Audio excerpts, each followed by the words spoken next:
যদি থাকাকালীন এইরকম দলমত নির্বিশেষে স্টেটমেন্ট দিত, তাহলে এই রত্নকে আমরা আমাদের থেকে হয়তো এভাবে হারাতাম না। আমাদের অনৈক্যের কারণে সামনে আরো বিপদ আছে, আরো বিপদ আছে। আপনাদের হাতে যদি একটা লাঠি থাকে, একটা লাঠি ভাঙা সহজ না কঠিন? 100টা লাঠি ভাঙতে পারবেন আপনি? কি বুঝলেন? আমরা যদি আলেমরা ঐক্যবদ্ধ না হয়ে আলাদা আলাদা থাকি, তো ইসলাম বিরোধীরা যারে যখন ধরবে মেরুদণ্ড ভেঙে দিবে। আর যদি আমরা রেশারেশি ভুলে গিয়ে আমরা যদি বলি কৌমির আলেম তিনি আমার ভাই, আলিয়ার আলেম তিনিও আমার ভাই, সুতরাং আমাদের মধ্যে মতপার্থক্য থাকতে পারে, এটা আমাদের বিষয়, কিন্তু আমাদের কোনো ভাইয়ের উপরে জুলুম হবে এটা আমরা থাকতে মেনে নিব না। একজনের উপর জুলুম হলে বাকিরা যদি ঐক্যবদ্ধ হয়ে যায়, তাহলে একজন আলেমের গায়ে হাত দেওয়ার দুঃসাহস এই দেশে কারোরই নয়। তাহলে আমাদের ঐক্যবদ্ধ হওয়ার দরকার আছে না নাই? একজন খুব আক্ষেপ করে বলেছিলেন, পাল্লায় ব্যাঙ রাখা যেমন কঠিন, আলেমদেরকে এক টেবিলে তেমন বসানো কঠিন। এদেশে আওয়ামী লীগ বিএনপিকে এক টেবিলে বসানো যায়। দেখবেন মাঝে মাঝে টিভিতে টকশো, গোলাম মাওলা রনি আছে একদিকে, শামীম উসমান সাহেব আছেন আরেকদিকে, বসানো যায় ওনাদেরকে একসাথে। হুজুরদেরকে বসানো যায় না। এক হুজুর আরেক হুজুরকে হিংসা করে। এই হিংসা হিংসি রেশারেশি যতদিন থাকবে, আলেমদের উপর সামনে কিয়ামত আরো ঘনায় আসবে। আর আলেমরা যখন আমরা ঐক্যবদ্ধ হব, নিজেদের মধ্যে মহব্বত বাড়াবো, এই বাংলাদেশের মানুষ আলেমদেরকে মাথার তাজ বানিয়ে রাখবে। আল্লাহ বুঝার তৌফিক দান করেন। নিশ্চয়ই ফেরাউন জমিনে উদ্ধত করেছিল, জমিনের মধ্যে অহংকার করেছিল, সীমা লঙ্ঘন করেছিল। অহংকার করতে করতে ক্ষমতার অহংকারে নিজেকে সে মানুষের কাতার থেকে আউট করে রবের কাতারে দাঁড় করিয়েছিল। কোরআনের এক আয়াতের তাফসীর পাওয়া যায় অন্য আয়াতে। সে তার অহংকার আর উদ্ধতের সীমা এতটাই ছাড়িয়ে গিয়েছিল, ঘোষণা দিয়েছিল ফাকালা আনা রাব্বুকুমুল আ'লা, বলেছিল আমি হচ্ছি বড় রব, আমি হচ্ছি খোদা। নিজেকে খোদা দাবি করেছিল। বলেন তো মানুষ কি কখনো মানুষের রব হতে পারে নাকি? আমাদের রব যিনি, গলার আওয়াজ বড় করে বলেন তিনি কি? আল্লাহ আমার রব, এই রবি আমার সব। আল্লাহ আমার রব, এই রবি আমার সব। দমে দমে তনু মনে তারি অনুভব। আল্লাহ আমার রব, এই রবি আমার সব। তোমার দুনিয়াতে আমি যেদিকে তাকাই, অথই নিয়ামাতে ডুবে আছি সবাই। পাক পাখালির গানে শুনি তসবিহ কলো রব, তসবিহ কলো রব। আল্লাহ আমার রব, এই রবি আমার সব। আলহামদুলিল্লাহ। মানুষ কখনো মানুষের রব হতে, কিন্তু ফেরাউনের 1 নম্বর চরিত্র এখানে তুলে দেওয়া হয়েছে। ফেরাউন ক্ষমতা পেয়ে ক্ষমতার অহংকারে নিজেকে আর মানুষের কাতারে রাখে নাই, রবের কাতারে নিয়ে মানুষের উপরে যা মন চায় তাই করেছে। মানুষকে মানুষ মনে না করে মানুষের উপর ক্ষুধার্ত বাঘের মতো ঝাঁপিয়ে পড়েছে। তাহলে ক্ষমতার অহংকারে মানুষকে মানুষ মনে না করে মানুষের সাথে অমানুষের মতো ক্ষমতার অহংকারে আচরণ করা, এটা কোনো ভালো মানুষের বৈশিষ্ট্য না। এগুলো হলো ফেরাউনি চরিত্রের নমুনা। ক্ষমতার অহংকারে মানুষকে মানুষ মনে না করে অমানুষের মতো মানুষের সাথে আচরণ করে পৃথিবীতে এখন এমন ফেরাউন নাই। আল্লাহ বললেন ইন্না ফিরাউনা আলা ফিল আরদ, নিশ্চয়ই ফেরাউন জমিনে উদ্ধত করেছিল, অহংকারের সীমা ছাড়িয়ে গিয়েছিল। এরপরে আল্লাহ আয়াতের দ্বিতীয় অংশে বললেন ওয়াজআলা আহলাহা শিয়া, সে তার জনপদের অধিবাসীদেরকে বিভক্ত করে রেখেছিল। ওয়াজাআলা, আর বানিয়েছিল আহলাহা, অধিবাসীদেরকে, শিয়া মানে হলো বিভক্ত। শব্দে শব্দে অনুবাদ করলাম, এই অংশের পুরা অনুবাদ হলো সে তার জনপদের অধিবাসীদেরকে বিভক্ত করে রেখেছিল, যেটাকে ইংরেজিতে আমরা বলি ডিভাইড অ্যান্ড রুলস। বিভক্ত করো, শাসন করো, এটা ছিল ফেরাউনি শাসনের স্লোগান। বিভক্ত করো, শাসন করো।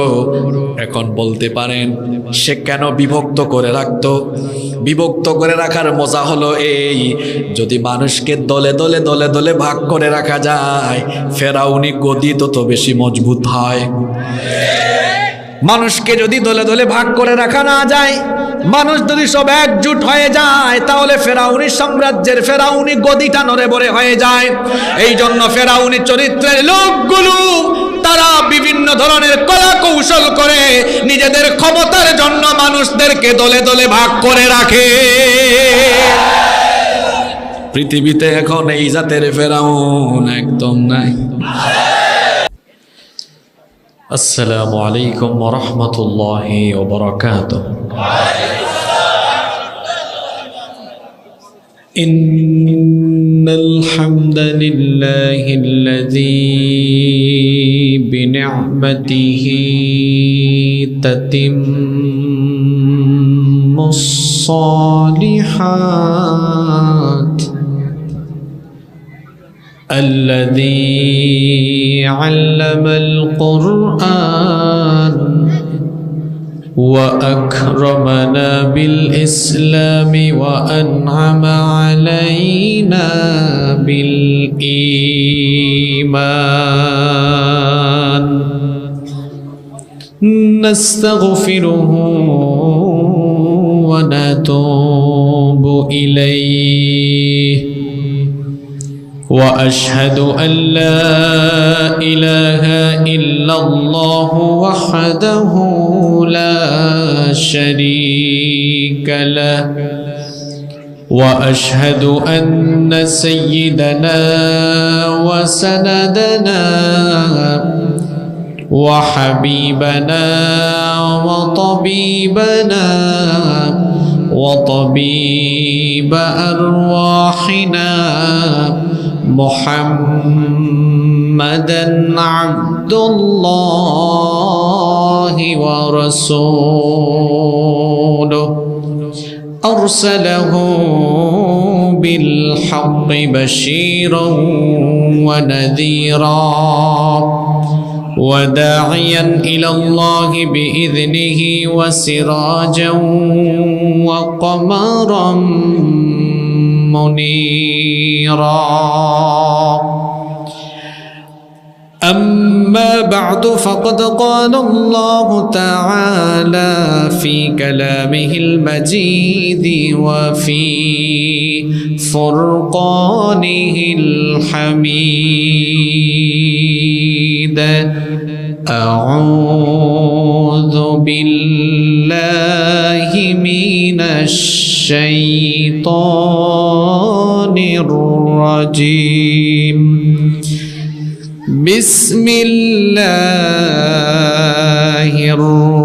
الرحمن الرحيم إن فرعون علا في الأرض وجعل أهلها شيعا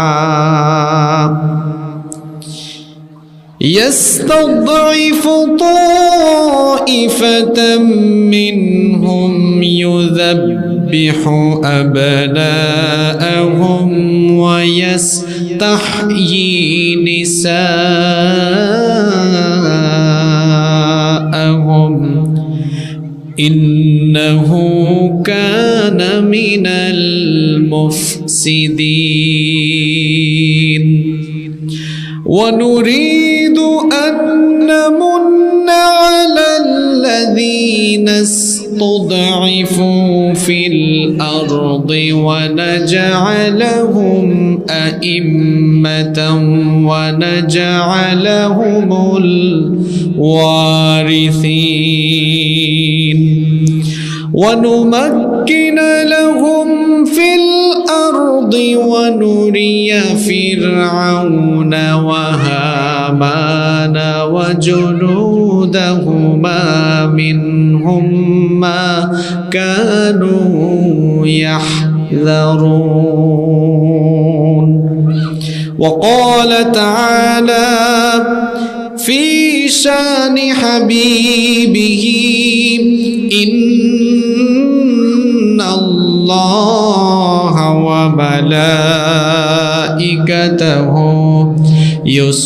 يصلون على النبي يا أيها الذين آمنوا صلوا عليه وسلموا تسليما কেউ চুপ থাকবেন না সবাই মহব্বতের সঙ্গে পড়েন আল্লাহুম্মা সাল্লি আলা মুহাম্মাদ ওয়া আলা আলি মুহাম্মাদ কামা সাল্লাইতা আলা ইব্রাহিম ওয়া আলা আলি ইব্রাহিম ইন্নাকা হামিদুম মাজিদ اللهم بارك على محمد وعلى آل محمد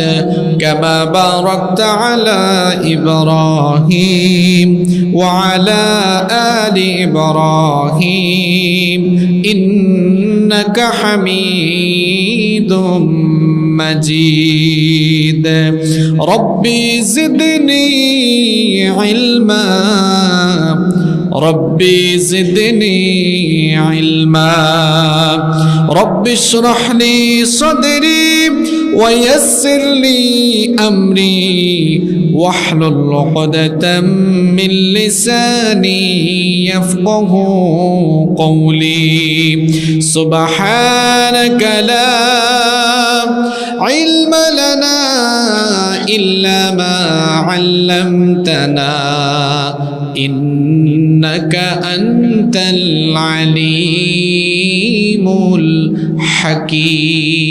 الحكيم صدق الله العظيم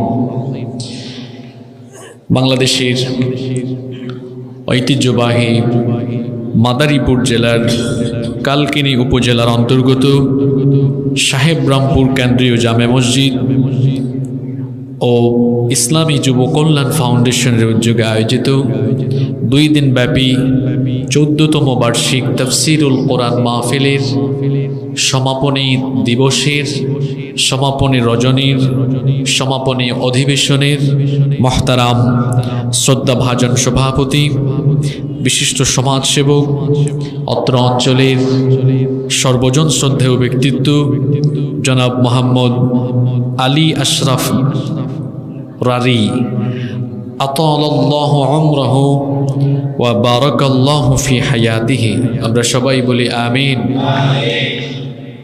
আজকের মাহফিলের সম্মানিত পরিচালক, সম্মানিত সঞ্চালক, বিশিষ্ট আলেমে দ্বীন, বিশিষ্ট ইসলামী চিন্তাবিদ ও শিক্ষাবিদ,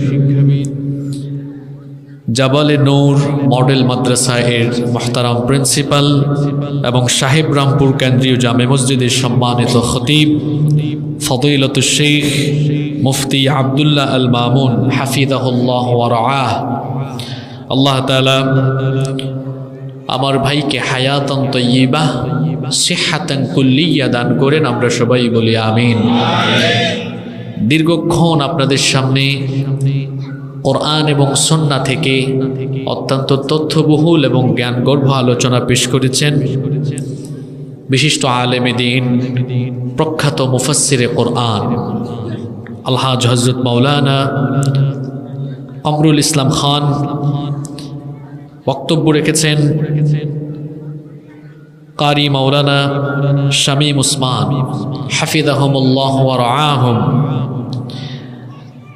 গতকাল বক্তব্য রেখেছেন হযরত মাওলানা মুফতি ইমরান বিন হুসাইন হাফিজাহুল্লাহ ওয়া রাআহ, এবং গতকাল এসেছিলেন আপনাদের এলাকার কৃতি সন্তান, আপনাদের গৌরব, আপনাদের এলাকার অহংকার, উস্তাজুল উলামা, উস্তাদুল মুফাসসিরিন, অসংখ্য আলেমের উস্তাজ, যার শত শত হাজার হাজার ছাত্র বাংলাদেশ নয় গোটা পৃথিবীতে ছড়িয়ে ছিটিয়ে আছে, যার অনেক ছাত্ররা পৃথিবীর নামি দামি বিশ্ববিদ্যালয়ে এখন শিক্ষকতা করে। আলহামদুলিল্লাহ। আপনাদের গৌরব, আপনাদের এলাকার কৃতি সন্তান, দক্ষিণ এশিয়ার অন্যতম শ্রেষ্ঠ ইসলামী বিশ্ববিদ্যালয়, আন্তর্জাতিক ইসলামী বিশ্ববিদ্যালয় চট্টগ্রামের ইসলামিক স্টাডিজ বিভাগের সম্মানিত প্রফেসর, আমার সরাসরি উস্তাদ ফদিলাতুশ শেখ উস্তাদ আদ-দক্তর বি.এম. মফিদুর রহমান আল আজহারি হাফিজাহুল্লাহ ওয়া রাআহ, তিনি আমার সরাসরি উস্তাদ। এটা কি আপনারা জানেন? শুধু উস্তাজ নয়, শুধু উস্তাজ বললেই ভুল হবে। উস্তাজের চেয়েও যদি আরো বেশি কিছু হয়ে থাকেন তাহলে এর চেয়ে আরো বেশি কিছু। আমাকে এই দাওয়াতি ময়দানে উস্তাজ নিয়ে এসেছেন, এবং তিনি যে মসজিদে খুতবা দিতেন সেখান থেকে যখন বিশ্ববিদ্যালয়ের কেন্দ্রীয় মসজিদে তিনি চলে যান, তার নিজের মসজিদের মেম্বরে তিনি আমাকে বসিয়ে তারপরে গিয়েছেন। তো পড়াশোনা শেষ হয়েছে আজকে প্রায় ৬-৭ বছর, কিন্তু এখনো নিয়মিত স্যারের কাছে যাতায়াত হয়, ইলমি আলোচনা হয়, স্যারের কাছ থেকে এখনো জ্ঞান আহরণের চেষ্টা করি। আমরা দোয়া করছি আল্লাহ তাআলা উস্তাজকে হায়াতান তাইয়্যিবা, সিহহাতান কুল্লিয়া দান করেন। উম্মার খেদমতে আল্লাহ তাআলা আমাদের উস্তাজকে দীর্ঘদিন পর্যন্ত আমাদের মধ্যে বাঁচিয়ে রাখুন। এখানে মঞ্চে বসে আছেন আসমানের তারকার সমতুল্য শ্রদ্ধাভাজন অনেক উলামায়ে কেরাম, যাদের ছাত্র হতে পারলে আমি নিজেকে সৌভাগ্যবান মনে করতাম। এই মাহফিলে এসেছেন অনেক মাদ্রাসার আসাতিদায়ে কেরাম, এসেছেন বিভিন্ন মসজিদের খোতাবা এবং আইম্মায়ে কেরাম, উপস্থিত আছেন অত্র ইউনিয়নের জননন্দিত স্বনামধন্য চেয়ারম্যান সাহেব, এসেছেন বিভিন্ন রাজনৈতিক দলের সম্মানিত নেতৃবৃন্দ, সামাজিক নেতৃবৃন্দ, উপস্থিত বিভিন্ন মহলের ব্যবসায়ী ভাইয়েরা, আমার সামনে বসা পিতৃতুল্য সম্মানিত মুরব্বিয়ানে আযম, যুগে যুগে আল্লাহর জমিনে আল্লাহর দ্বীন প্রতিষ্ঠায় যারা অগ্রসেনানীর ভূমিকা পালন করেছেন, আমার কলিজার টুকরা প্রিয় যুবক, তরুণ এবং ছাত্র ভাইয়েরা, পর্দার আড়াল থেকে শুনছেন সম্মানিতা সতী সাধী মা এবং বোনেরা, উপস্থিত মিডিয়ার প্রিয় কর্মী এবং সাংবাদিক ভাইয়েরা, প্রশাসন এবং গোয়েন্দা সংস্থার সম্মানিত ভাইয়েরা, প্রাণ প্রিয় সাহেবরামপুর, কালকিনি তথা আমার প্রিয় মাদারীপুরবাসী, আপনারা সবাই কেমন আছেন? আমাকেও আপনারা জিজ্ঞেস করেছেন। আলহামদুলিল্লাহ, আমিও আল্লাহর রহমতে ভালো আছি। আমাদের সবাইকে সুস্থতার সাথে বাঁচিয়ে রেখে আজকের এই সুন্দর আয়োজনে আমাদেরকে শামিল হওয়ার তৌফিক যিনি দান করেছেন, সবাই বলেন তো তিনি কে? সেই মহান রবের জন্য হৃদয়ের সবটুকু ভালোবাসা, আবেগ, অনুভূতিকে উজাড় করে দিয়ে খুশি মনে প্রাণবন্ত আওয়াজে উচ্চ কণ্ঠে কালিমাতুশ শুকর আদায় করে আমরা সকলেই পড়ছি আলহামদুলিল্লাহ। রব্বানা লাকাল হামদ হামদান কাসীরান তাইয়িবান মুবারাকান ফীহি ইয়া রাব্বি লাকাল হামদু ওয়া লাকাশ শুকরু কামা ইয়ানবাগি লিজালালি ওয়াজহিকা وعظيم سلطانك لك الحمد بالإيمان ولك الحمد بالإسلام ولك الحمد بالقرآن। আমরা প্রশংসা করেছি কার? লাভ হয়েছে কার? যুবক ভাইরা, আমাদের অনেক যুবক ভাইদের যৌবন চলে যায় বহু মানুষের সামনে পিছনে চামচামি করতে করতে। বুঝে না কোথায় তার কল্যাণ, বুঝে না কোথায় তার নাজাতের পথ। সারাদিন প্রশংসা করে, বিভিন্ন ব্যক্তিদের প্রশংসায় লিফলেট পোস্টার ছাপায়, মোবাইলে ফেসবুকে স্ট্যাটাস দেয়। আর কি শব্দ চয়ন! আমার আশ্রয়ের শেষ ঠিকানা, ভরসার শেষ ঠিকানা। অথচ একজন মুমিন তাওয়াক্কুল করবে, ভরসা করবে একমাত্র কার উপরে? ওয়া আলাল্লাহি ফালইয়াতাওয়াক্কালিল মুতাওয়াক্কিলুন। মুমিন ভরসা করবে কার উপরে? এজন্য আমরা বলি না হাসবুনাল্লাহু ওয়া নি'মাল ওয়াকিল। অভিভাবক হিসাবে তিনি আমাদের জন্য এনাফ, যথেষ্ট।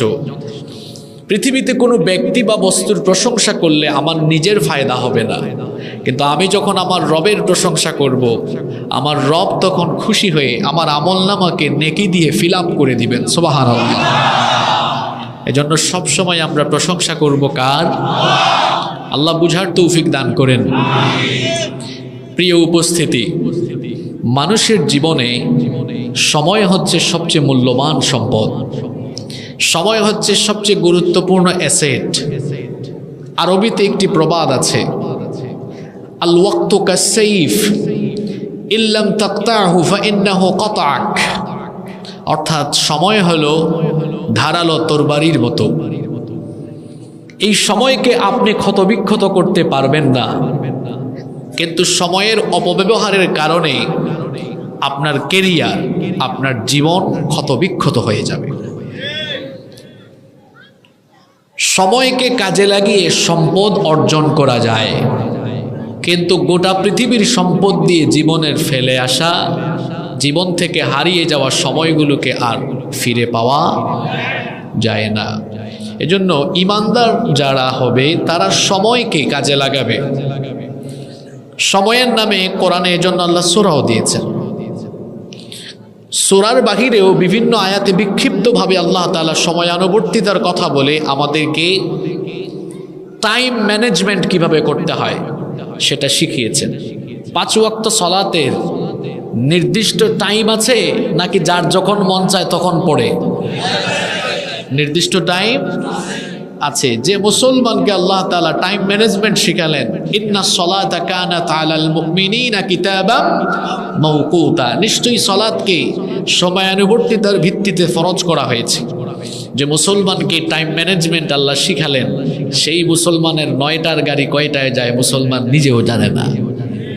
এই সময়ের অপব্যবহারের কারণে আমরা পিছিয়ে পড়ছি। কোরআনের মাহফিল অত্যন্ত গুরুত্বপূর্ণ। এই মাহফিলে আমরা একটা সেকেন্ডও আজে বাজে কথা বলে নষ্ট করব না। মোনাজাত পর্যন্ত ধৈর্য ধরে হেদায়েতের উদ্দেশ্যে কোরআন সুন্নাহর আলোকে বাস্তব নির্ভর এবং আমাদের জন্য প্রয়োজনীয় কথা আমরা শুনবো ইনশাআল্লাহ। প্রিয় উপস্থিতি, আমি আপনাদের সামনে কোরআনুল কারীমের 28 নম্বর সূরা, সূরাতু আল কসাসের 4 থেকে 6 নম্বর আয়াত, মাত্র 3টি আয়াত তিলাওয়াত করেছি। এই আয়াতগুলোর আলোকে আজকে আপনাদের সামনে কিছু ইনফরমেশন তুলে ধরব, যার ভেতরে ঈমানের খোরাক আছে, যার ভেতরে আগামীর পৃথিবীর ভবিষ্যতের কথাও বলে দেওয়া আছে। আপনারা বলবেন আগামীর পৃথিবীর ভবিষ্যৎ? হ্যাঁ, এই কোরআনে অতীতের কাহিনীও আছে, ভবিষ্যতের কাহিনীও। সূরার নাম দেখলেই বুঝতে পারবেন। এই সূরাটার নাম হলো সূরাতু আল কসাস। কসাস আরবি শব্দ। মা মা'নাল কসাস? What do you mean by কসাস? কসাস শব্দের অর্থ কি? কাসাস শব্দের অর্থ হলো ধারাবাহিক কাহিনী, ধারাবাহিক ঘটনা। এই কোরআন একটা কারিশমাটিক কিতাব। এই কোরআন আপনি যতই তেলাওয়াত করবেন, চিন্তা করবেন, গবেষণা করবেন, ততই আপনি অবাক করা অনেক তথ্য পাবেন। কোরআন হচ্ছে কোরআনের মৌলিক নাম। কোরআন ছাড়াও কোরআনুল কারীমের আরো প্রায় শতাধিকের কাছাকাছি গুণবাচক নাম আছে। যেমন কোরআনের একটা নাম হচ্ছে কারীম, ইন্নাহু লাকুরআনুম কারীম। কোরআনের নাম হচ্ছে মাজিদ, বাল হুয়া কুরআনুম মাজিদ। কোরআনের নাম হচ্ছে হাকিম, বিজ্ঞানময় কিতাব।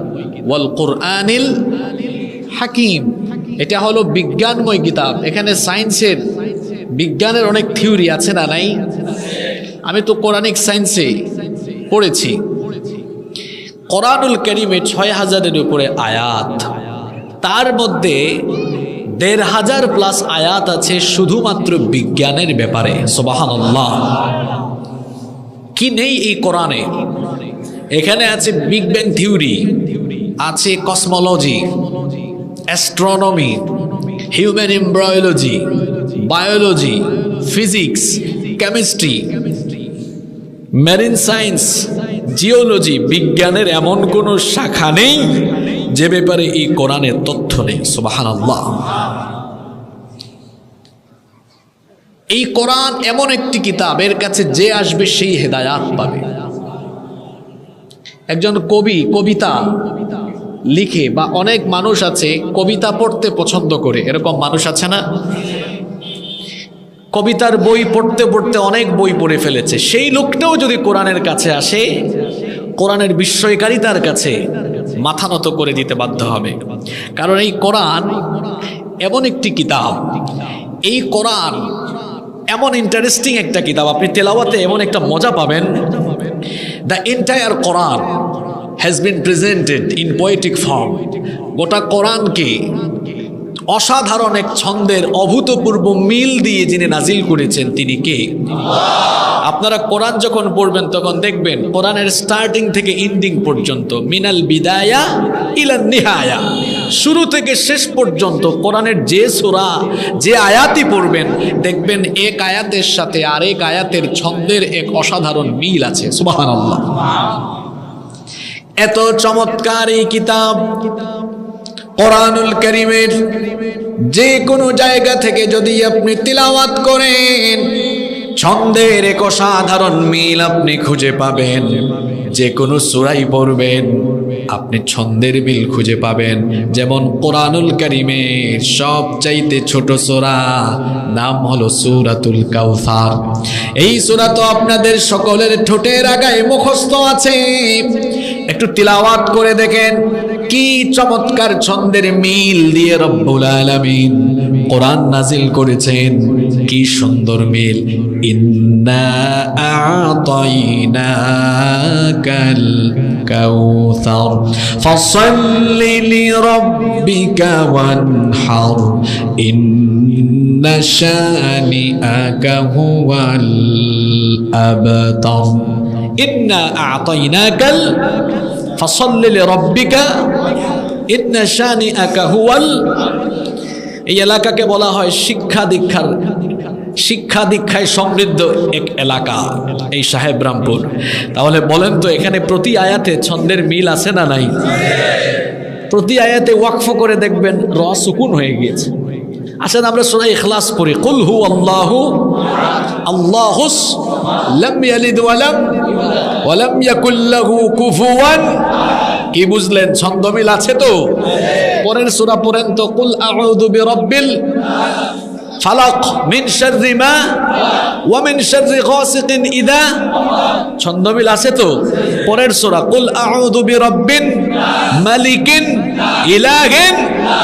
আবার কোরআনের সবচাইতে চমৎকার সূরা, যেটা তিলাওয়াত করলে আমাদের অন্তর আনন্দে উদ্বেলিত হয়ে যায়, সূরাতুর রহমান যখন পড়বেন দেখবেন এক আয়াতের সাথে আরেক আয়াতের কি সুন্দর ছন্দ মিল। আর রহমান আল্লামাল কুরআন খালাকাল ইনসান আল্লামাহুল বায়ান। সুবহানাল্লাহ, মিল আছে না নাই? যে ব্যক্তি কবিতা লিখে বা কবিতা পড়তে পছন্দ করে সেও এই কোরআনের কাছে আসলে হেদায়াত পাবে। যে ব্যক্তি, অনেকে আছে না সায়েন্স ফিকশন পড়তে পছন্দ করে, সেও কোরআন পড়লে ভালো লাগবে, কারণ কোরআনে বৈজ্ঞানিক অনেক তথ্য আছে, এমনকি বিজ্ঞান এখনো আবিষ্কার করতে পারেনি এমন সায়েন্টিফিক তথ্য এই কোরআনের ভেতরে আছে। আল্লাহু আকবার। আবার কিছু মানুষ আছে যারা গল্প পড়তে ভালোবাসে, গল্পের বই পাইলে পড়ে ফেলে, তো তাদের জন্য কোরআনুল কারীম হেদায়াত, কোরআনের কাছে আসলে হেদায়াত পাবে। কারণ এই কোরআন, এই যে আজকের সূরা কসস মানে কাহিনী, এই কোরআনের মধ্যে প্রাগৈতিহাসিক অনেক কাহিনী এখানে আছে না নাই? হাজার হাজার বছর আগের কাহিনী, আদম হাওয়া কিভাবে বানানো হলো, আছে ফেরাউনের কাহিনী, নমরুদের কাহিনী। জুমার দিনে আমরা কোন সূরা পড়ি? সূরাতু আল কাহাফ। সূরা কাহাফ পড়লে আপনারা চমৎকার চমৎকার অনেকগুলো ঘটনা পাবেন, অতীতের কাহিনী। আবার কোরআনে আছে ভবিষ্যতের কাহিনী। কোরআনে ভবিষ্যতের কাহিনী নাই? কিয়ামতের ঘটনা অতীত না ভবিষ্যৎ? কিয়ামতের আগে ইয়াজুজ মাজুজ বের হবে, এই ইয়াজুজ মাজুজের আলোচনা সূরা কাহাফের ভেতরে আছে না নাই? তো কোরআনের ভিতরে গল্প আছে, কাহিনী আছে বলে এই কোরআনকে আপনি গল্পের বই বলতে পারবেন না। কবিতার মতো ছন্দের মিল আছে বলে এটাকে কবিতার কিতাব বলতে পারবেন না। এখানে বিজ্ঞান আছে বলে এটাকে বিজ্ঞানের কিতাব বলতে পারবেন না। তাহলে কোরআন কিসের কিতাব? কোরআন হলো হুদাল লিন্নাস, এটা মানুষের জন্য হিদায়াতের কিতাব। সুবহানাল্লাহ। আমরা আজকে পড়লাম সূরাতু আল কসস। কসস মানে হলো কাহিনী, কারণ এই সূরার ভেতরে আমাদের জন্য শিক্ষণীয় কাহিনী দিয়েছেন কে? আমি যে আয়াতগুলো তেলাওয়াত করলাম, এই আয়াতের আলোচনা আপনারা শেষ পর্যন্ত ধৈর্য ধরে শুনবেন তো? আমি কিন্তু লম্বা সময় কথা বলি না, বলতে পারি না, অত এনার্জি নাই। এজন্য আপনারা মনোযোগী থাকবেন, দেখবেন অল্প কথায় আমরা আজকে অনেক চমৎকার চমৎকার তথ্য এখান থেকে খুঁজে বের করব ইনশাআল্লাহ। চলেন আমরা শুরু করি। রব্বুল আলামিন বলছেন, ইন্না ফিরআউনা আলা ফিল আরদি ওয়া জাআলা আহলাহা শিয়া ইয়াস্তাদঈফু তাইফাতাম মিনহুম ইউযাব্বিহু আবনাআহুম ওয়া ইয়াস্তাহয়ী নিসাআহুম ইন্নাহু কানা মিনাল মুফসিদিন। আল্লাহ তাআলা বলছেন, ইন্না ফিরআউনা আলা ফিল আরদ, নিশ্চয়ই ফেরাউন জমিনে ঔদ্ধত্য করেছিল। যার কথা বলা হচ্ছে তার নাম কি? এই ফেরাউন কি কোনো মানুষের নাম? না, ফেরাউন কোনো মানুষের নাম না। ফেরাউন হলো একটা লকব, একটা পদ। যেমন রাজতান্ত্রিক দেশে যেখানে রাজতন্ত্র আছে, কিংডম, সেখানে যারা শাসন ব্যবস্থা পরিচালনা করেন তাদের উপাধি হলো কি? কিং, রাজা, বাদশাহ। যুবরাজ হলো ক্রাউন প্রিন্স, যাকে আগাম ঘোষণা করে পরবর্তী বাদশাহ হিসেবে একটা আভাস দিয়ে দেওয়া হয়। আবার গণতান্ত্রিক দেশগুলোতে দেখা যায় যে যারা দেশ পরিচালনার প্রধান কর্তা ব্যক্তি হিসাবে থাকেন, হয় প্রাইম মিনিস্টার অথবা প্রেসিডেন্ট। এখন প্রাইম মিনিস্টার কি কোনো মানুষের নাম? প্রেসিডেন্ট কি কোনো মানুষের নাম? না, এটা একটা পদের নাম। ঠিক তেমনি ভাবে ফেরাউন হচ্ছে মিশর যারা শাসন করত, একটা সময়ে মিশর যারা শাসন করত, ওই সময়কার ওই সাম্রাজ্য, ফেরাউন, এই সাম্রাজ্যের রাষ্ট্রপ্রধানদেরকে বলা হতো কি? ফেরাউন। এখন আলোচনায় ঢোকার আগে একটা তথ্য দিয়ে দিই আপনাদেরকে। কোরআনুল কারীমে সূরা আছে 114টা। তার মধ্যে 44টি সূরায় ফেরাউনের ব্যাপারে বিভিন্ন আলোচনা এসেছে। কোরআনুল কারীমে আয়াত আছে 6000-এর উপরে, তার মধ্যে 532টা আয়াত আছে ফেরাউন নিয়ে। তাহলে মুদ্রা কথা হলো এই 44টি সূরার 532টা আয়াতে, 44টা সূরার 532টা আয়াতে ফেরাউনের কাহিনী তুলে দিয়েছেন কে? কেমন বেটা চিন্তা করছেন? 44টা সূরার 532টা আয়াত। প্রশ্ন হতে পারে যে হুজুর, ফেরাউন নিয়ে কোরআনে এত আলোচনা কেন? হিসাব করলে দেখা যায় 12 ভাগের 1 ভাগ আলোচনা শুধু ফেরাউন নিয়ে।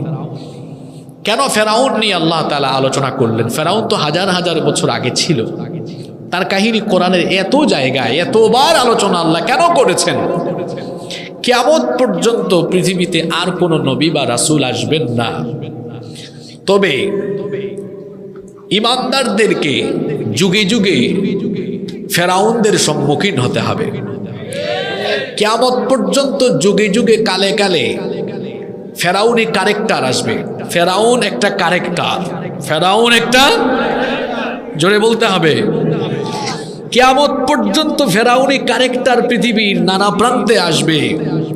তো ফেরাউনি ক্যারেক্টারের শেষ পরিণতি কি হয়, আর ফেরাউনদের নীতি কিরকম হয়, আর ফেরাউনদের মোকাবেলা করে ইমানদাররা ইমানের উপর টিকে থাকলে ইমানদারদের পরিণতি কি হয়, এবং ফেরাউনদের সর্বশেষ পরিণতি কি হয়, এটা আমাদেরকে জানাবার জন্য কোরআনের ভেতরে অনেক জায়গায় আল্লাহ ফেরাউনি ক্যারেক্টারের আলোচনা করছে। এই আয়াতে আল্লাহ তাআলা ফেরাউনি ক্যারেক্টারের 4টি চরিত্র তুলে ধরেছে। জোরে বলেন তো কয়টা? আসেন আমরা দেখি কি কি আছে। রব্বুল আলামিন বলছেন, ইন্না ফিরআউনা আলা ফিল আরদ, নিশ্চয়ই ফেরাউন জমিনে উদ্ধত করেছিল, জমিনের মধ্যে অহংকার করেছিল, সীমা লঙ্ঘন করেছিল। অহংকার করতে করতে ক্ষমতার অহংকারে নিজেকে সে মানুষের কাতার থেকে আউট করে রবের কাতারে দাঁড় করিয়েছিল। কোরআনের এক আয়াতের তাফসীর পাওয়া যায় অন্য আয়াতে। সে তার অহংকার আর উদ্ধতের সীমা এতটাই ছাড়িয়ে গিয়েছিল, ঘোষণা দিয়েছিল, ফাকালা আনা রাব্বুকুমুল আ'লা, বলেছিল আমি হচ্ছি বড় রব, আমি হচ্ছি খোদা। নিজেকে খোদা দাবি করেছিল। বলেন তো মানুষ কি কখনো মানুষের রব হতে পারে নাকি? আমাদের রব যিনি, গলার আওয়াজ বড় করে বলেন তিনি কি? আল্লাহ আমার রব, এই রবি আমার সব। আল্লাহ আমার রব, এই রবি আমার সব। দমে দমে তনু মনে তারি অনুভব। আল্লাহ আমার রব, এই রবি আমার সব। তোমার দুনিয়াতে আমি যেদিকে তাকাই, অথই নিয়ামাতে ডুবে আছি সবাই। পাক পাখালির গানে শুনি তসবিহ কলো রব, তসবিহ কলো রব। আল্লাহ আমার রব, এই রবি আমার সব। আলহামদুলিল্লাহ। মানুষ কখনো মানুষের রব হতে, কিন্তু ফেরাউনের 1 নম্বর চরিত্র এখানে তুলে দেওয়া হয়েছে। ফেরাউন ক্ষমতা পেয়ে ক্ষমতার অহংকারে নিজেকে আর মানুষের কাতারে রাখে নাই, রবের কাতারে নিয়ে মানুষের উপরে যা মন চায় তাই করেছে। মানুষকে মানুষ মনে না করে মানুষের উপর ক্ষুধার্ত বাঘের মতো ঝাঁপিয়ে পড়েছে। তাহলে ক্ষমতার অহংকারে মানুষকে মানুষ মনে না করে মানুষের সাথে অমানুষের মতো ক্ষমতার অহংকারে আচরণ করা, এটা কোনো ভালো মানুষের বৈশিষ্ট্য না। এগুলো হলো ফেরাউনি চরিত্রের নমুনা। ক্ষমতার অহংকারে মানুষকে মানুষ মনে না করে অমানুষের মতো মানুষের সাথে আচরণ করে পৃথিবীতে এখন এমন ফেরাউন নাই। আল্লাহ বললেন, ইন্না ফিরআউনা আলা ফিল আরদ, নিশ্চয়ই ফেরাউন জমিনে উদ্ধত করেছিল, অহংকারের সীমা ছাড়িয়ে গিয়েছিল। এরপরে আল্লাহ আয়াতের দ্বিতীয় অংশে বললেন ওয়াজআলা আহলাহা শিয়া, সে তার জনপদের অধিবাসীদেরকে বিভক্ত করে রেখেছিল। ওয়াজআলা, আর বানিয়েছিল আহলাহা, অধিবাসীদেরকে শিয়া, মানে হলো বিভক্ত। শব্দে শব্দে অনুবাদ করলাম, এই অংশের পুরা অনুবাদ হলো সে তার জনপদের অধিবাসীদেরকে বিভক্ত করে রেখেছিল, যেটাকে ইংরেজিতে আমরা বলি ডিভাইড অ্যান্ড রুলস। বিভক্ত করো, শাসন করো, এটা ছিল ফেরাউনি শাসনের স্লোগান। বিভক্ত করো, শাসন করো। এখন বলতে পারেন সে কেন বিভক্ত করে রাখতো? বিভক্ত করে রাখার মজা হলো এই, যদি মানুষকে দলে দলে দলে দলে ভাগ করে রাখা যায়, ফেরাউনি গদি তত বেশি মজবুত হয়। মানুষকে যদি দলে দলে ভাগ করে রাখা না যায়, মানুষ যদি সব একজুট হয়ে যায়, তাহলে ফেরাউনি সাম্রাজ্যের ফেরাউনি গদিটা নড়ে বড়ে হয়ে যায়। এই জন্য ফেরাউনি চরিত্রের লোকগুলো তারা বিভিন্ন ধরনের কলা কৌশল করে নিজেদের ক্ষমতার জন্য মানুষদেরকে দলে দলে ভাগ করে রাখে। পৃথিবীতে এখন এই জাতের ফেরাউন একদম নাই। যুবকদেরকে এই স্লোগানটা মুখস্থ করতে হবে, বিভক্ত করো, শাসন করো। আমি বলবো বিভক্ত করো, আপনারা বলবেন শাসন করো। কেননা এই স্লোগানটা তো ফেরাউনের স্লোগান, এটা কোরআনে আল্লাহ সূরা কসাসে তুলে দিয়েছেন। ওয়াজআলা আহলাহা শিয়া, সে তার জনপদের লোকদেরকে বিভক্ত করে রেখেছিল। দেখেন, এই স্লোগানটা মনে রাখবেন, কারণ একটু পরে আলোচনায় এটা কাজে লাগবে। বিভক্ত করো, শাসন করো, বিভক্ত করো, শাসন করো। দেখেন তো কেমনে আমরা ভাগ হয়ে আছি। 200 কোটি মুসলমান, আজকে আমরা 57টা রাষ্ট্রে ভাগ হয়ে আছি। পৃথিবীর ফেরাউনরা আমাদেরকে এক থাকতে দেয় না, কারণ আমরা এক থাকলে গোটা পৃথিবী আমাদের প্রধানত হয়ে যাবে। এখন আমাদের সংখ্যা হলো 200 কোটি, কিন্তু ওমর রাদিয়াল্লাহু আনহু যখন অর্ধ দুনিয়া শাসন করেছিলেন, তখন কি মুসলমানের সংখ্যা 200 কোটি ছিল? তা তারা সংখ্যা এত কম থেকেও, সংখ্যাগরিষ্ঠরা সংখ্যায় কম থেকেও, সংখ্যালঘু হয়েও, সংখ্যায় কম থেকে অধিক সংখ্যকের উপরে রাজত্ব তারা কেমনে কায়েম করলেন? কারণ সবাই ঐক্যবদ্ধ। মুসলমানরা ঐক্যবদ্ধ থাকলে পৃথিবী শাসন করা যায়। দেখেন, আজকের পৃথিবী নিয়ন্ত্রণ করছে ইহুদিরা। ইহুদিদের জনসংখ্যা প্রায় 90 লক্ষ। পৃথিবীর জনসংখ্যা হলো 800 কোটি। কত কোটি? আপনারা এগুলা জানেন, শিক্ষিত মানুষ আপনারা। 800 কোটির মধ্যে ইহুদিরা 1 কোটিও না। আচ্ছা, ধরেন আমাদের হিসাবের সুবিধার্থে, বলার সুবিধার্থে 1 কোটি বলি আমরা। 1 কোটি শাসন করছে 799 কোটিকে। আপনি বলবেন হুজুর শাসন করলো কোথায়? গোটা প্রযুক্তি তো তাদের দখলে। আপনি মন চাইলেই ফেসবুকে তাদের বিরুদ্ধে লিখতে পারবেন না, আপনার আইডি পেজ ব্যান করে ফেলবে, একদম রেস্ট্রিকশন দিয়ে ফেলবে, কমিউনিটি স্ট্যান্ডার্ডের কথা বলে আপনার আইডি খেয়ে দিবে। আপনি পারবেন? পারবেন না। আজকে কম্পিউটার বলেন, প্রযুক্তি বলেন, সব তাদের দখলে। পৃথিবীটাকে তারা কন্ট্রোল করে রেখেছে। কিসের কারণে? কি যোগ্যতার কারণে? জ্ঞানগত যোগ্যতার কারণে। মুসলমানরা কোরআনের জ্ঞানে যখন কোরআনের জ্ঞান আহরণ করে, কোরআনের গুণে যতদিন গুণান্বিত ছিল, তারা পৃথিবী শাসন করেছিল। আপনারা উন্নয়ন সমৃদ্ধি বলতে কি বুঝেন? উন্নয়ন বলতে আপনারা, মানে আমাদের কথাই বলছি, আমরা বাংলাদেশের মানুষ। উন্নয়ন বলতে আমরা বুঝি পদ্মা নদীর উপরে ব্রিজ হয়ে গেছে, যমুনা নদীর উপরে ব্রিজ হয়ে গেছে। উন্নয়ন বলতে আমরা বুঝি যে এখন আমাদের এলাকায় রাস্তাঘাট হয়ে গেছে, কালভার্ট হয়ে গেছে, মেট্রো রেল হয়ে গেছে। আপনারা তো এটাই বুঝেন, কি ঠিক না? উন্নয়ন বলতে আপনারা এটা বুঝেন যে সৌদি আরবে বা আরব দেশে, ইউরোপ, আমেরিকায় আমাদের বাংলাদেশের অনেক লোকেরা থাকে, প্রবাস থেকে অনেক রেমিটেন্স আসে, এটা আমাদের উন্নতি। কয়েকটা দেশে যাওয়ার সুযোগ হয়েছে। তো যদি আজকে থেকে আজকে থেকে যদি ওই দেশগুলোতে আমাদের বাংলাদেশে থেকে যারা গিয়েছে তাদের থেকে আরো কম পয়সায় লেবার পাওয়া যায় তো পাঠিয়ে দিবে, ওদেরকে রাখবে। এই কথা ঠিক আছে তো? গার্মেন্টস, আমাদের দেশে গার্মেন্টসকে আমরা বলি অর্থনীতির প্রাণ, এবং আমরা অনেক সময় খুব দাবি করে বলি আমেরিকাও আমাদের থেকে পোশাক কেনে। তো আমেরিকা বোম বানাতে পারে, পারমাণবিক ক্ষেত্রে তারা এত উন্নত, তারা কি একটা শার্ট বানাইতে পারে না?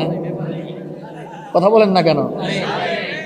তো তারা শার্ট প্যান্ট না বানাইয়া আপনার দেশ থেকে নেয় কেন? তারা শার্ট প্যান্ট বানাচ্ছে না, কারণ তারা জানে এটা এমন একটা পেশা যে বেশি খাটাইয়া কম পয়সা, ওইটা আমাদের দেশে এই চাকরি কেউ করবে না। এই জন্য তারা তাদের দেশের লোকদেরকে বলতেছে তোরা পারমাণবিক অস্ত্র বানা, বোমা বানা, তোরা প্রযুক্তিতে আরো আবিষ্কার নিয়ে আয়, যাতে করে আমরা গোটা পৃথিবীটাকে আমাদের নিয়ন্ত্রণে রেখে দিতে পারি।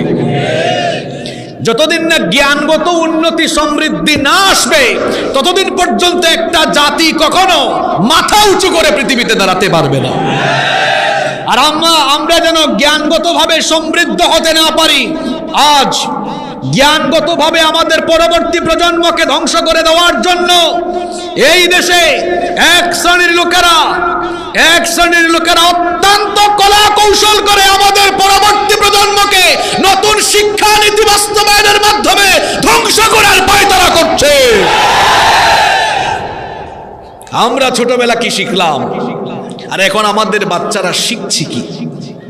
এখন স্কুল কলেজে ডিম ভাজি শেখানো হয়, আলু ভর্তা কি করে বানাতে হয়, ভাত কিভাবে রান্না করতে হয় সেটা শেখানো হয়। আমরা কি আমাদের কলিজার টুকরা ছেলে মেয়েদেরকে স্কুলে দিয়েছি? স্কুল তাদেরকে বাবুর্চি আর স্কুল তাদেরকে বাবুর্চি এবং কাজের বুয়া বানানোর জন্য আমরা কি স্কুলকে দায়িত্ব দিয়েছি নাকি? শারীরিক শিক্ষা এটা একটা ফাইজলামি শিক্ষা। ক্লাস 5-6 এর শারীরিক শিক্ষা স্বাস্থ্য সুরক্ষার বই, আমি পুরা বই পড়েছি এগুলো।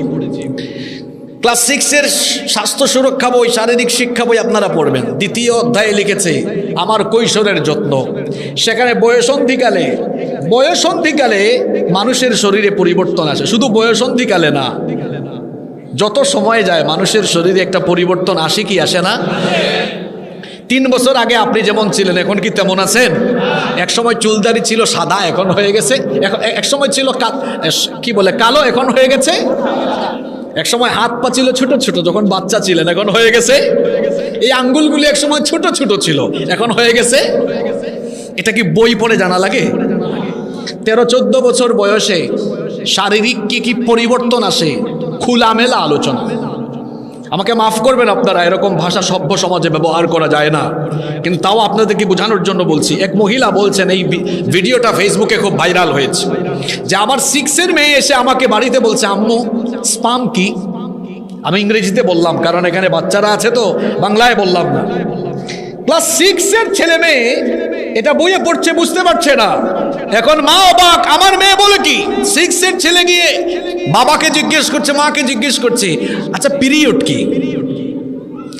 এগুলো টিচার যদি ক্লাসে খোলামেলা আলোচনা করে তাহলে বিপরীত লিঙ্গের প্রতি সৃষ্টিগত একটা আকর্ষণ আছে না নাই? দেখা যাবে ওই বয়স থেকেই নষ্টামি আরম্ভ হবে, অবাধ যৌন চর্চা শুরু হবে। আর অবাধ যৌন চর্চা যে শুরু হয়ে গেছে, ছোট ছোট বাচ্চারা যে নষ্ট হয়ে গেছে সেটা তো আমরা দেখতেই পাচ্ছি। 3-4 দিন আগে কুড়িগ্রামের ভুরুঙ্গামারি থেকে ক্লাস 5 এর এক ছেলে তার ওই ক্লাসের 2 বান্ধবী নিয়ে কক্সবাজার চলে গেছে। এই হচ্ছে বর্তমান কুশিক্ষার ফলাফল, যেখানে অবাধ যৌনতা এবং যৌন সুরসুরিমূলক অনেক কিছু ঢুকিয়ে দেওয়া হয়েছে। আবার পরবর্তী চ্যাপ্টার, চলো বন্ধু হই, বন্ধুর অনুভূতি আমরা বুঝি। আবার শারীরিক শিক্ষায়, স্বাস্থ্য সুরক্ষা বইয়ে এই বয়সে যে মানুষের শরীরে অনুভূতির পরিবর্তন আসে, এক টিচার পড়াচ্ছেন, এরপরে একটা মেয়েকে বলছেন এই বয়সে শরীরের মধ্যে অনুভূতি সৃষ্টি হয়, আমি তোমার গায়ে হাত দিলাম, দেখো তো তোমার অনুভূতি আসে কিনা, ফিলিংস আসে কিনা। ওই শিক্ষার্থী তখন বললেন স্যার আপনি কি করছেন? ওই স্কুলের মেয়েরা আন্দোলন করেছে, এই ভিডিওটা কারা কারা ফেসবুকে দেখেছেন? আমি কি মিথ্যা বলেছি? এই শিক্ষক নামের বদমাইশকে আমি যদি পাইতাম সেরা স্যান্ডেল দিয়ে আমি তারা পিটাইতাম। আমাদের কোমলমতি বাচ্চাদেরকে স্কুল কলেজে এইরকম যৌন উদ্দীপনামূলক, যৌন সুরসুরিমূলক পাঠদান করিয়ে আমাদের বাচ্চাকে ধ্বংস করা হবে। দল, মত, জাতি, ধর্ম, বর্ণ নির্বিশেষে কেউ বাংলাদেশের একটা মানুষও বরদাস্ত করবে না। নতুন এই শিক্ষানীতিতে যে সকল বিষয়গুলো বিতর্কিত বিষয়গুলোকে অচিরেই ডাস্টবিনে নিক্ষেপ করে আলেম উলামাদেরকে কারিকুলাম কিভাবে সেট করতে হয় সেখানে আলেমদেরকে অন্তর্ভুক্ত করে আমাদের ছেলে মেয়েদের জন্য সুন্দর একটি কারিকুলাম প্রবর্তনের ব্যবস্থা করতে হবে। প্রজন্মকে ধ্বংস করে দেওয়ার চিন্তা ভাবনা চলছে। কেউ কেউ আবার টিভি খুললেই দেখবেন কয় না আমরা তো বিশ্বমানের শিক্ষা ব্যবস্থা বিশ্বের সাথে তাল মিলিয়ে দিচ্ছি। এটা নাকি জাপান থেকে, ফিনল্যান্ড থেকে।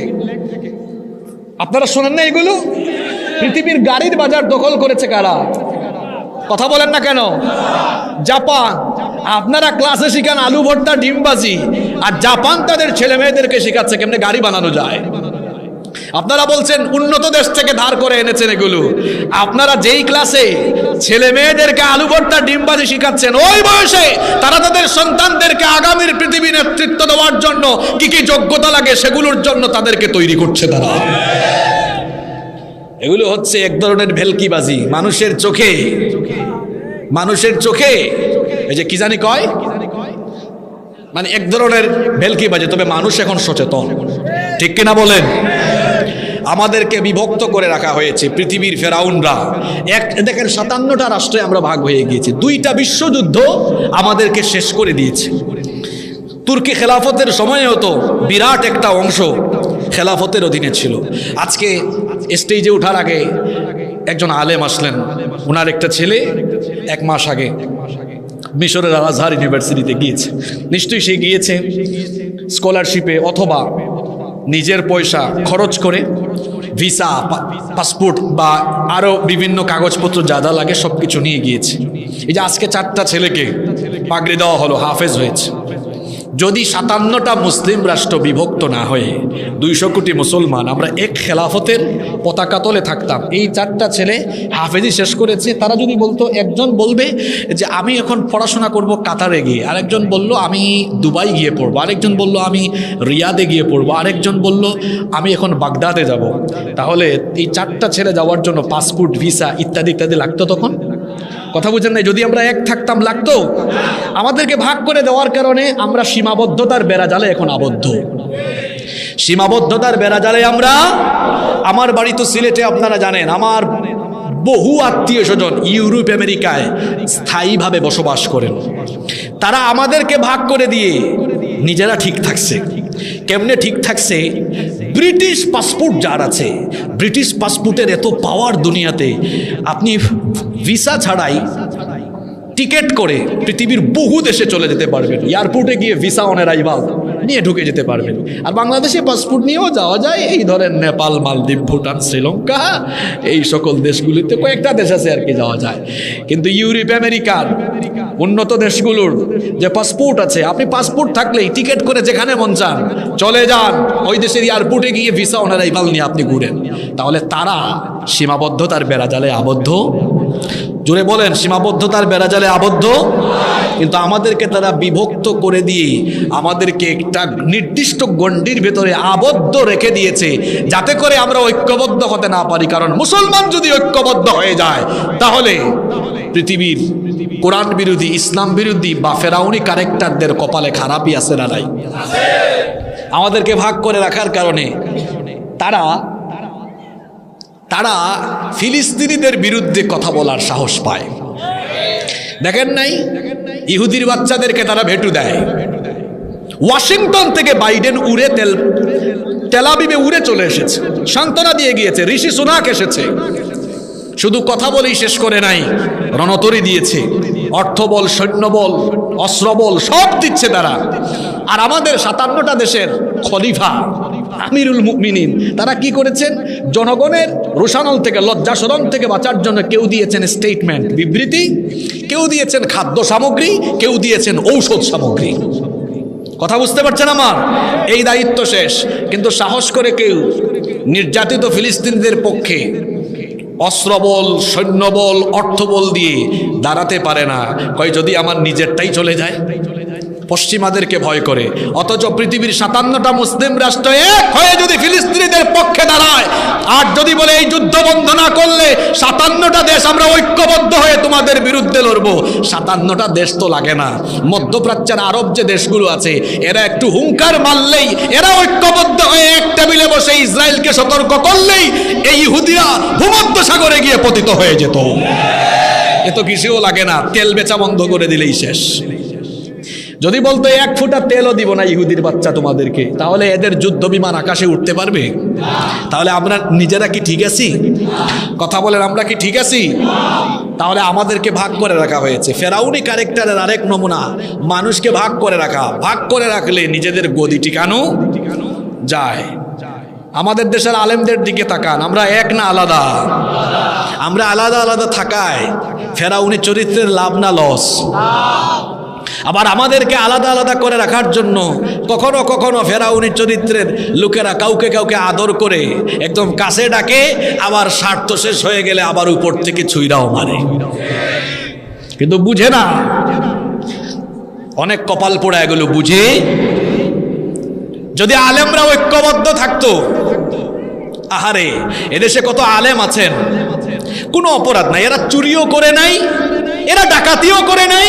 আচ্ছা বলেন তো, এদেশের কোনো আলেম কি বেগম পাড়ায় বাড়ি বানিয়েছে? এদেশের কোনো আলেম কি কানাডায় আমেরিকায় বাড়ি বানিয়েছে? এদেশের কোনো আলেম কি দেশের টাকা চুরি করে বিদেশে পাঠিয়েছে? তাহলে এই আলেমরা কেউ দেশে থাকতে পারে না, দেশের বাহিরে। কেউ বা আবার পরিবারের সাথে নাই, মুক্ত বাতাসে নাই। চোর ডাকাত সন্ত্রাস চাঁদাবাজ টেন্ডারবাজ বুক ফুলাইয়া রাস্তাঘাটে হাঁটে, আর কোরআন হাদিস পড়েছে, গবেষণা করেছে, কোরআনের কথা বলেছে, এই অপরাধে অন্ধকার কারাগারে বন্দী হয়ে আছে। আলেমদের এই অবস্থা কেন? আলেমদের অনৈক্যের কারণে আজকে এই পরিণতি হয়েছে। এমনকি আরো কষ্টের কথা হলো, আমাদের কোনো ভাই মজলুম হয়ে গেলে আমরা বলি, দেখি এটা আমাদের না। আরেকজন মজলুম, এটাও আমাদের না। এই যে আমাদের না করতে করতে একটা সময় থাকবে কেউ আর বাকি থাকবে না।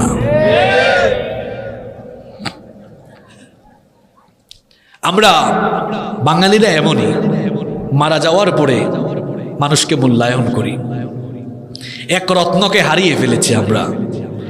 থাকাকালীন কেউ স্টেটমেন্ট দেয়নি, চলে যাওয়ার পরে দলমত নির্বিশেষে স্টেটমেন্ট দিয়েছে।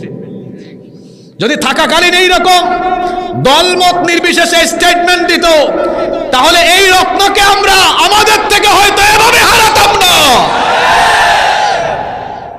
আমাদের অনৈক্যের কারণে সামনে আরো বিপদ আছে।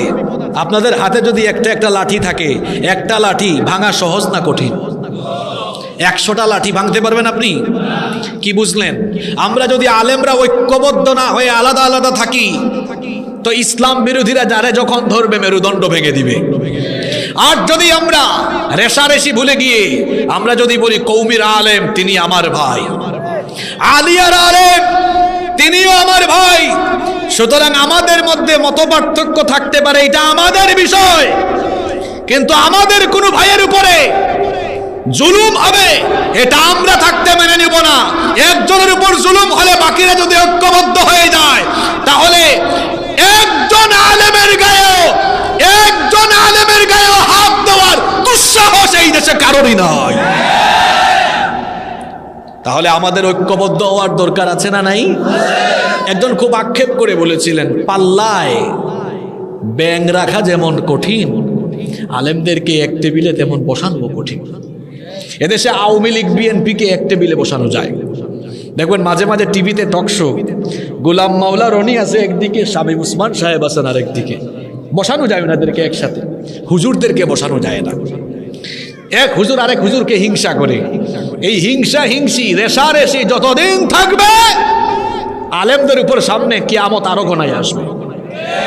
আর আলেমরা যখন আমরা ঐক্যবদ্ধ হব, নিজেদের মধ্যে মহব্বত বাড়াবো, এই বাংলাদেশের মানুষ আলেমদেরকে মাথার তাজ বানিয়ে রাখবে। আল্লাহ বুঝার তৌফিক দান করেন।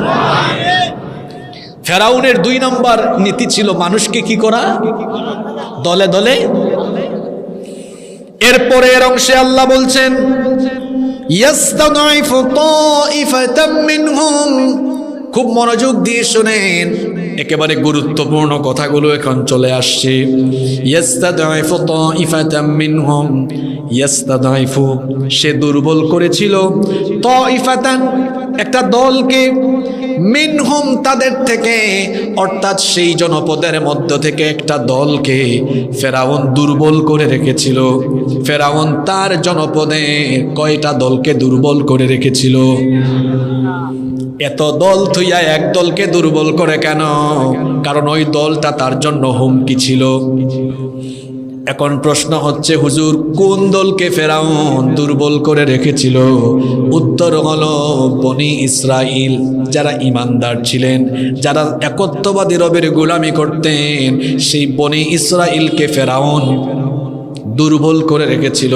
বলেন তো দলের নাম কি বললাম? বনি।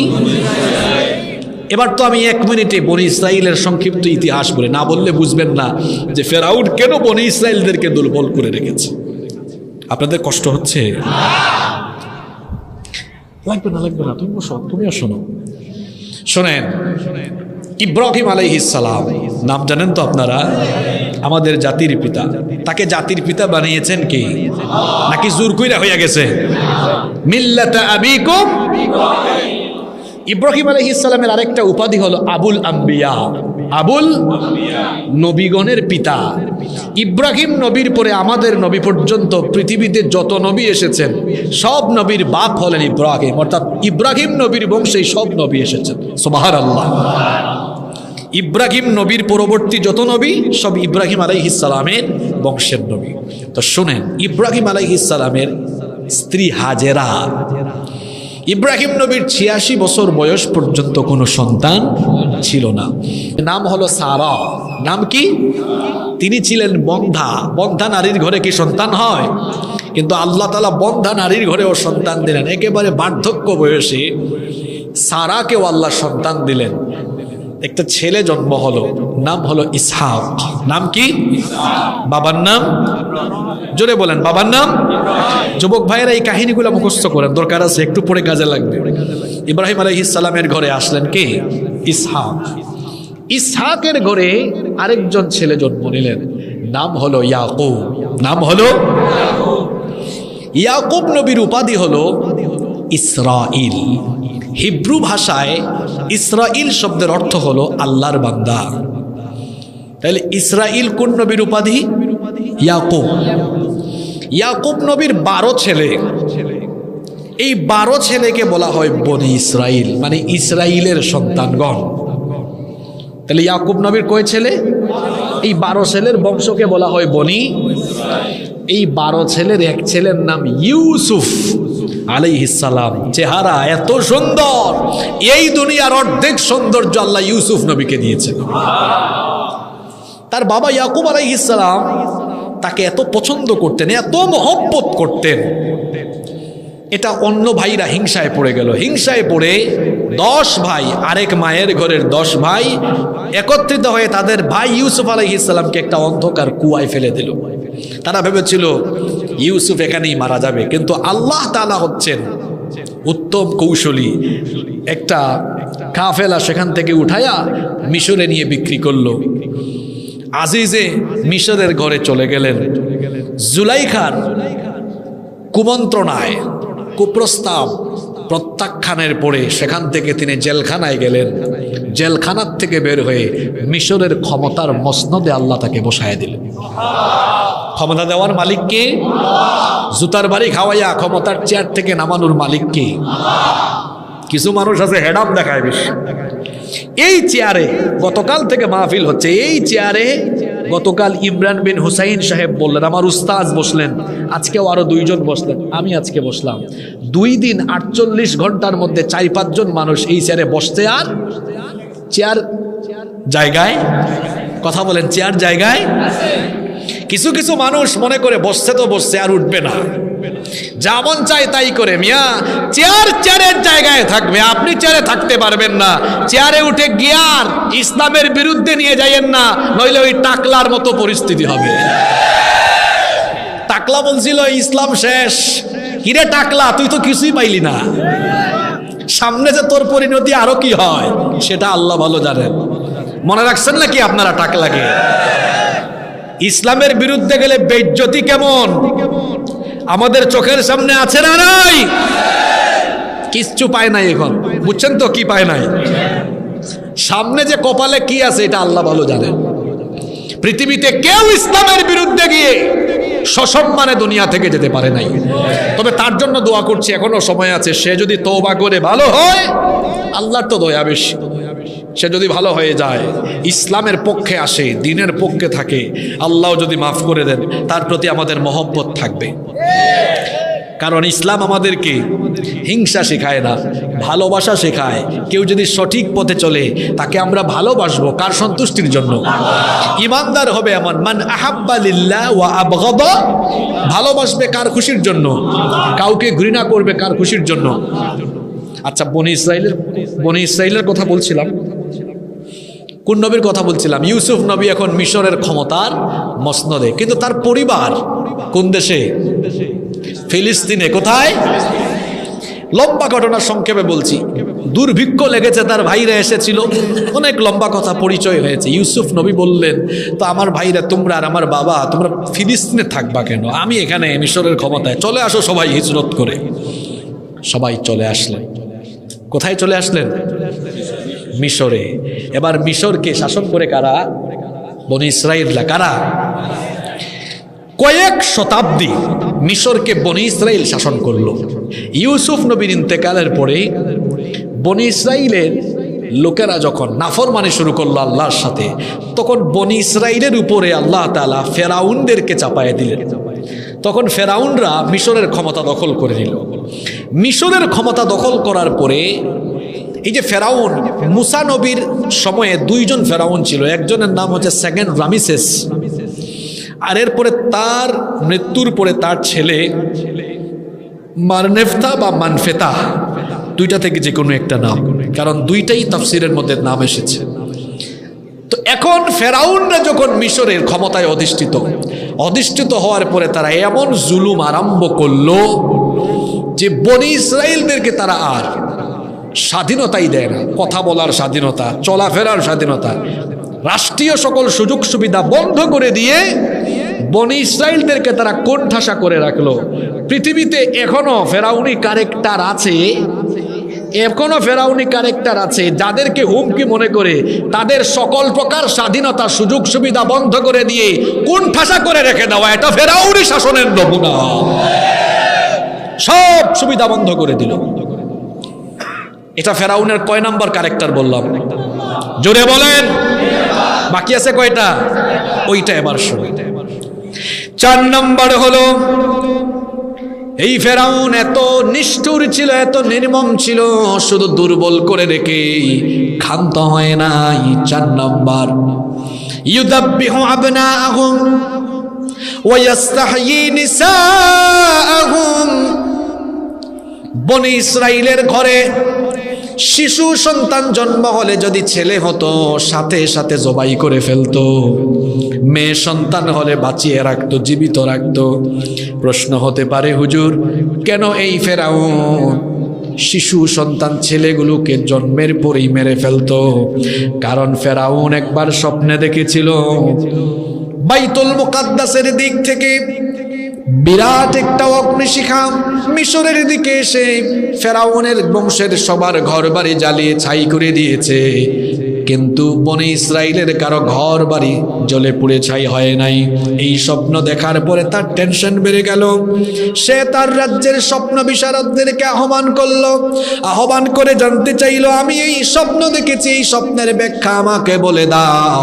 স্বপ্ন বিশারদরা বলল, এই স্বপ্নের ব্যাখ্যা হলো, অচিরেই বনি ইসরাইল বংশে এমন এক শিশু জন্ম নিবে, এই সন্তান বড় হয়ে যাওয়ার পরে তার মাধ্যমে আপনার ফেরাউনি সাম্রাজ্য নিঃশেষ হয়ে যাবে। ফেরাউনি সাম্রাজ্য ধ্বংস হয়ে যাবে। এই কথা শোনার পরে ফেরাউনের টেনশন বাড়লো না কমলো? তখন সে বলল তাহলে কি করা যায়। তার সভাসদের বৈঠক আহ্বান করলো। এরপরে সিদ্ধান্ত নিল যেহেতু বনি ইসরাইল বংশে আগামী দিনে একটা শিশু জন্ম নিবে যে আমার ফেরাউনে মসনদের জন্য হুমকি হয়ে যাবে, সুতরাং এখন থেকে আমার মসনদকে ঠিক রাখার জন্য আজ থেকে আমি আইন বানালাম, আইন করলাম, বনি ইসরাইল বংশে যদি কোনো মহিলা সন্তান জন্ম দেয় আমার সৈন্যবাহিনী সেনাবাহিনী চেক করে দেখবা এটা কি ছেলে নাকি, ছেলে হইলে সাথে সাথে জবাই করবা, মেয়ে হলে ছেড়ে দিবা। কারণ হলো আমার সব কিছুর, আমার মানুষকে হত্যা করে হলেও আমি আমার নিজের গদিটা চারটা ঠিক রাখতে হবে। এই যে ফেরাউন বাচ্চাগুলোকে জবাই করেছে, বাচ্চাগুলোর কি কোনো অপরাধ ছিল নাকি?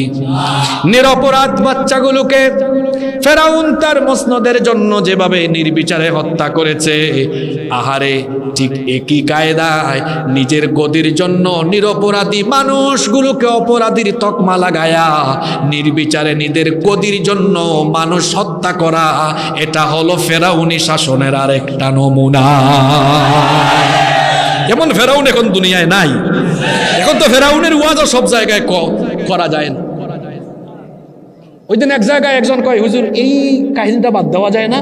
বললাম ওয়াজ হয় ফেরাউনের আর কষ্ট লাগে আপনার, বুঝলাম না। বংশীয় সনদ তো তালাশ করা দরকার, ঠিক কিনা বলেন? ফেরাউনের কথা বললে আমার কি খারাপ লাগার কথা?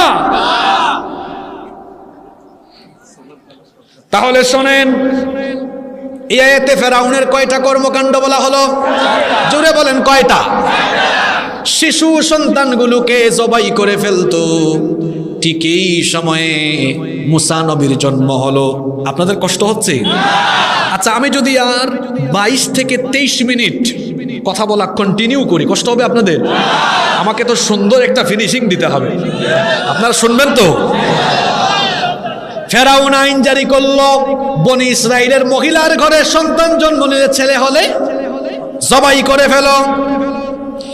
এই সময়ে জন্ম হলো মুসা নবীর। মুসা নবীর মা মুসা নবীকে জন্ম দিলেন। মুসা নবীকে জন্ম দেওয়ার পরে মুসা নবীর মায়ের দুশ্চিন্তা এবার কম না বেশি? চিন্তা করছেন, হায় হায়, এখন যদি ফেরাউনের বাহিনী এই খবর জানে আর আমার সন্তানকে যদি এসে জবাই করে ফেলে, তো আমি মায়ের সামনে সন্তান জবাই করলে কেমনে আমি এটা সহ্য করব? দুশ্চিন্তাগ্রস্ত হয়ে গেলেন। ঠিক সেই সময় আল্লাহ তাআলা তার বান্দির অন্তরে ইলহাম ঢেলে দিলেন। আল্লাহ তাআলা জানিয়ে দিলেন, আমার বান্দি শোনো, তুমি কোনো দুশ্চিন্তা করো না, তুমি তোমার সন্তানকে, আল্লাহ কোরআনে বলেছেন আনিকযিফি হিত্তাবুত, একটা সিন্দুকের ভেতরে ঢোকাও, সিন্দুকের ভেতরে ঢুকায়া ফাকযিফিহি ফিল ইয়াম, সিন্দুকটাকে তুমি নদীতে ভাসিয়ে দাও। একজন মা তার নবজাতক সন্তানকে সিন্দুকে ঢুকায়া ওই সিন্দুকটা নদীতে ভাসিয়ে দেওয়া, এটা মায়ের জন্য সহজ না কঠিন? খুবই কঠিন এটা।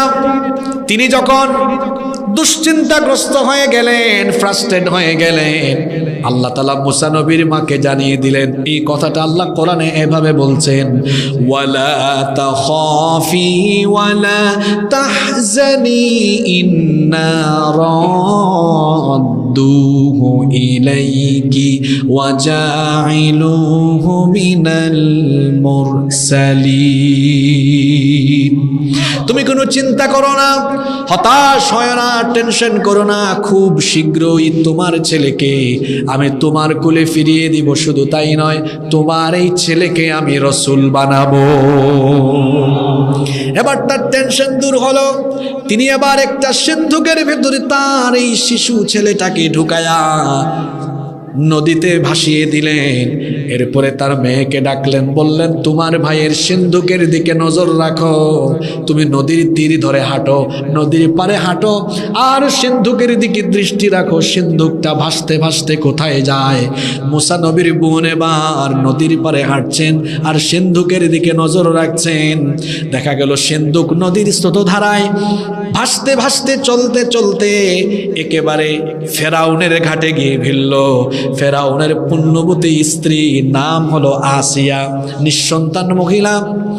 আসিয়া তখন ঘাটের মধ্যে একটা সিন্ধুক দেখলেন, দাসীদেরকে বললেন সিন্ধুকটা উঠাও। দাসীরা সিন্ধুক উঠালো। সিন্ধুক যখন খোলা হলো তখন মুসা নবীর চেহারা যখন আসিয়া দেখলেন, বলেন তো নবীদের চেহারা সুন্দর হয় কম না বেশি?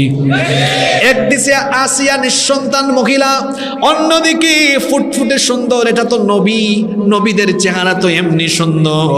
শিশু মুসা নবীর চেহারার দিকে তাকায়া নিজেকে কন্ট্রোল করতে পারলেন না, সঙ্গে সঙ্গে সিন্ধুক থেকে বাচ্চাটাকে কুলে উঠায়া নিলেন। এমন সময় ফেরাউন চলে আসলো। ফেরাউন এসে বলল, প্রিয়তমা স্ত্রী আসিয়া, তোমার কুলে একটা বাচ্চা দেখা যায়, বাচ্চা কোথায় পেলা? আসিয়া ঘটনা শোনালেন। ফেরাউন বলল, হায় হায়, কোথার থেকে ভেসে এসেছে সিন্ধুকের ভেতরে বাচ্চা? আমি এমনি টেনশনে আছি, ঝামেলায় আছি, এই বাচ্চা তো বনি ইসরাইলের বাচ্চাও হতে পারে, এটাকে আমার কুলে দাও, এখনই আমি তারে সুন্দর করে জবাই করে দেই। আসিয়া তখন বললেন, দেখেন ফেরাউনের স্ত্রী আসিয়ার কথা আল্লাহ কোরআনে উঠায়া দিলেন। আসিয়া তখন বললেন, ওয়াকালাত ইমরাআতু ফিরআউন কুররাতু আইনিন লি ওয়া লাক লা তাকতুলুহু আসা আন ইয়ানফা'না আও নাত্তাখিযাহু ওয়ালাদা। আসিয়া বললেন, আমার প্রিয় স্বামী ফেরাউন, কুররাতু আইনুল লি ওয়া লাক, এই সন্তান দেখো কত সুন্দর, এটা তোমার আমার দুজনের জন্য চক্ষু শীতলকারী হয়ে যেতে পারে। লা তাকতুলুহু, এই বাচ্চাটাকে তুমি হত্যা করো না। আসা আইয়ানফানা, তার মাধ্যমে আমরা দুজন বেনিফিটেড হতে পারি, সে আমাদের জন্য উপকারী হতে পারে। আউনাত্তাখিদাহু ওয়ালাদা, অথবা আমরা এই সন্তানটাকে পুত্র হিসাবে, ছেলে হিসাবে গ্রহণ করতে পারি, কারণ আমাদের তো কোনো সন্তান নাই। এবার স্ত্রীর কথায় ফেরাউনের মন নরম হয়ে গেল। ফেরাউন বলল, ঠিক আছে আসিয়া, তুমি যেহেতু বলছো তাহলে বাচ্চাটাকে রেখে দাও। আমরা তো মাছ মাংস তরি তরকারি খাই, কিন্তু শিশু বাচ্চা সে তো দুধ পান করে দুধ খায়। এবার এই বাচ্চার জন্য বিভিন্ন জায়গা থেকে ধাত্রী মহিলা আনা হলো। এবার ধাত্রী মহিলাদের কাছে যখন দুধ পানের জন্য দেওয়া হলো, বিস্ময়কর ব্যাপার লক্ষ্য করা হলো, মুসা নবী কোনো মহিলার স্তনের মধ্যে মুখ লাগান না। আল্লাহ বলেছেন, ওয়াহাররামনা আলাইহিল মারাদিআ মিন ক্বাবল, কারণ ইতিপূর্বে এর আগে আমি অন্য নারীর স্তনের মধ্যে মুখ লাগানো হারাম করে দিয়েছেন কি? আসিয়া টেনশনে পড়ে গেলেন, ফেরাউনও টেনশনে পড়ে গেল, শিশু বাচ্চাকে বাঁচাবো কেমনে? এবার মুসা নবীর বোন ওইদিকে কৌশল করে ফেরাউনের প্রাসাদে ঢুকে গিয়েছে। প্রাসাদে ঢুকে সব কথাবার্তা শুনে ফেলেছে। এবার মুসা নবীর বোন আসিয়াকে বললেন, তার কথাও আল্লাহ কোরআনে তুলে দিয়েছেন। তিনি তখন বললেন, হাল আদুল্লুকুম আলা আহলি বাইতি ইয়াকফুলুনাহু ওয়া হুম লাহু নাসিহুন, আমি কি এমন একটি ফ্যামিলি, এমন একটি পরিবারের সন্ধান দিব যেই পরিবারেই বাচ্চার দেখাশোনা করবে, লালন পালনের দায়িত্ব নেবে? আসিয়া বললেন, অবশ্যই যাও, ওই পরিবারকে নিয়ে আসো। মুসা নবীর বোন এবার খুশিতে দৌড়াই দৌড়াই বাড়িতে চলে গেলেন। গিয়ে মাকে বললেন, মা গো, আর টেনশন করা লাগবে না, নিজের বাচ্চাকে নিজের কুলেই পাবেন। মা বললেন, কেমনে পাবো? তখন মেয়ে ঘটনা শোনালো। মা এবার খুশিতে দৌড়ায় দৌড়ায়া ফেরাউনের রাজপ্রাসাদে ঢুকলেন। রাজপ্রাসাদে ঢুকে যখন শিশু মুসা নবীকে কুলে নিলেন, সবাই আশ্চর্য হয়ে দেখল যেই শিশু সন্তান কোনো ধাত্রীর স্তনে মুখ লাগায় না, এই মহিলার কুলে যাওয়া মাত্রই তার স্তন থেকে দুধ পান আরম্ভ করেছে। ফেরাউন তখন বলল, এই মহিলা শোনো, এই বাচ্চাকে নিয়ে তোমার বাড়িতে যাওয়ার দরকার নাই। এই বাচ্চাকে তুমি আমার রাজপ্রাসাদে রাজকীয় হালতে লালন পালন করো। এই বাচ্চাটাকে তুমি দুধ পান করাও, লালন পালন করো। তুমি তো তোমার বাড়িতে থাকবা না, এখানেই থাকবা, দুধ পান করাবা, লালন পালন করবা, কষ্ট হবে। এই জন্য আমার ফেরাউনি সরকার থেকে আমি তোমাকে মোটা অঙ্কের স্যালারিও দিব। দেখেন, যে ফেরাউন মুসার ভয়ে হাজার হাজার শিশু হত্যা করে, ওই শিশুকে ফেরাউনের ঘরে ঢুকাইয়া দিয়া রাজকীয় হালতে মুসা নবীকে বড় করার ব্যবস্থা করেছেন কে? ফেরাউনি চরিত্রের লোকেরা ক্ষমতা হারানোর ভয়ে থাকে, নির্বিচারে চতুর্দিকে মানুষ হত্যা করে, অথচ তার পাশেই আশেপাশের লোকদের মাধ্যমে ক্ষমতা চলে যায়, নিজেও টের পায় না। যেমনি ভাবে ফেরাউন তার ক্ষমতা টিকায় রাখার জন্য হাজার হাজার শিশু নির্বিচারে হত্যা করেছে, কিন্তু তার ঘরেই তার শত্রু বড় হয়ে তারই শেষ করে দিয়েছে।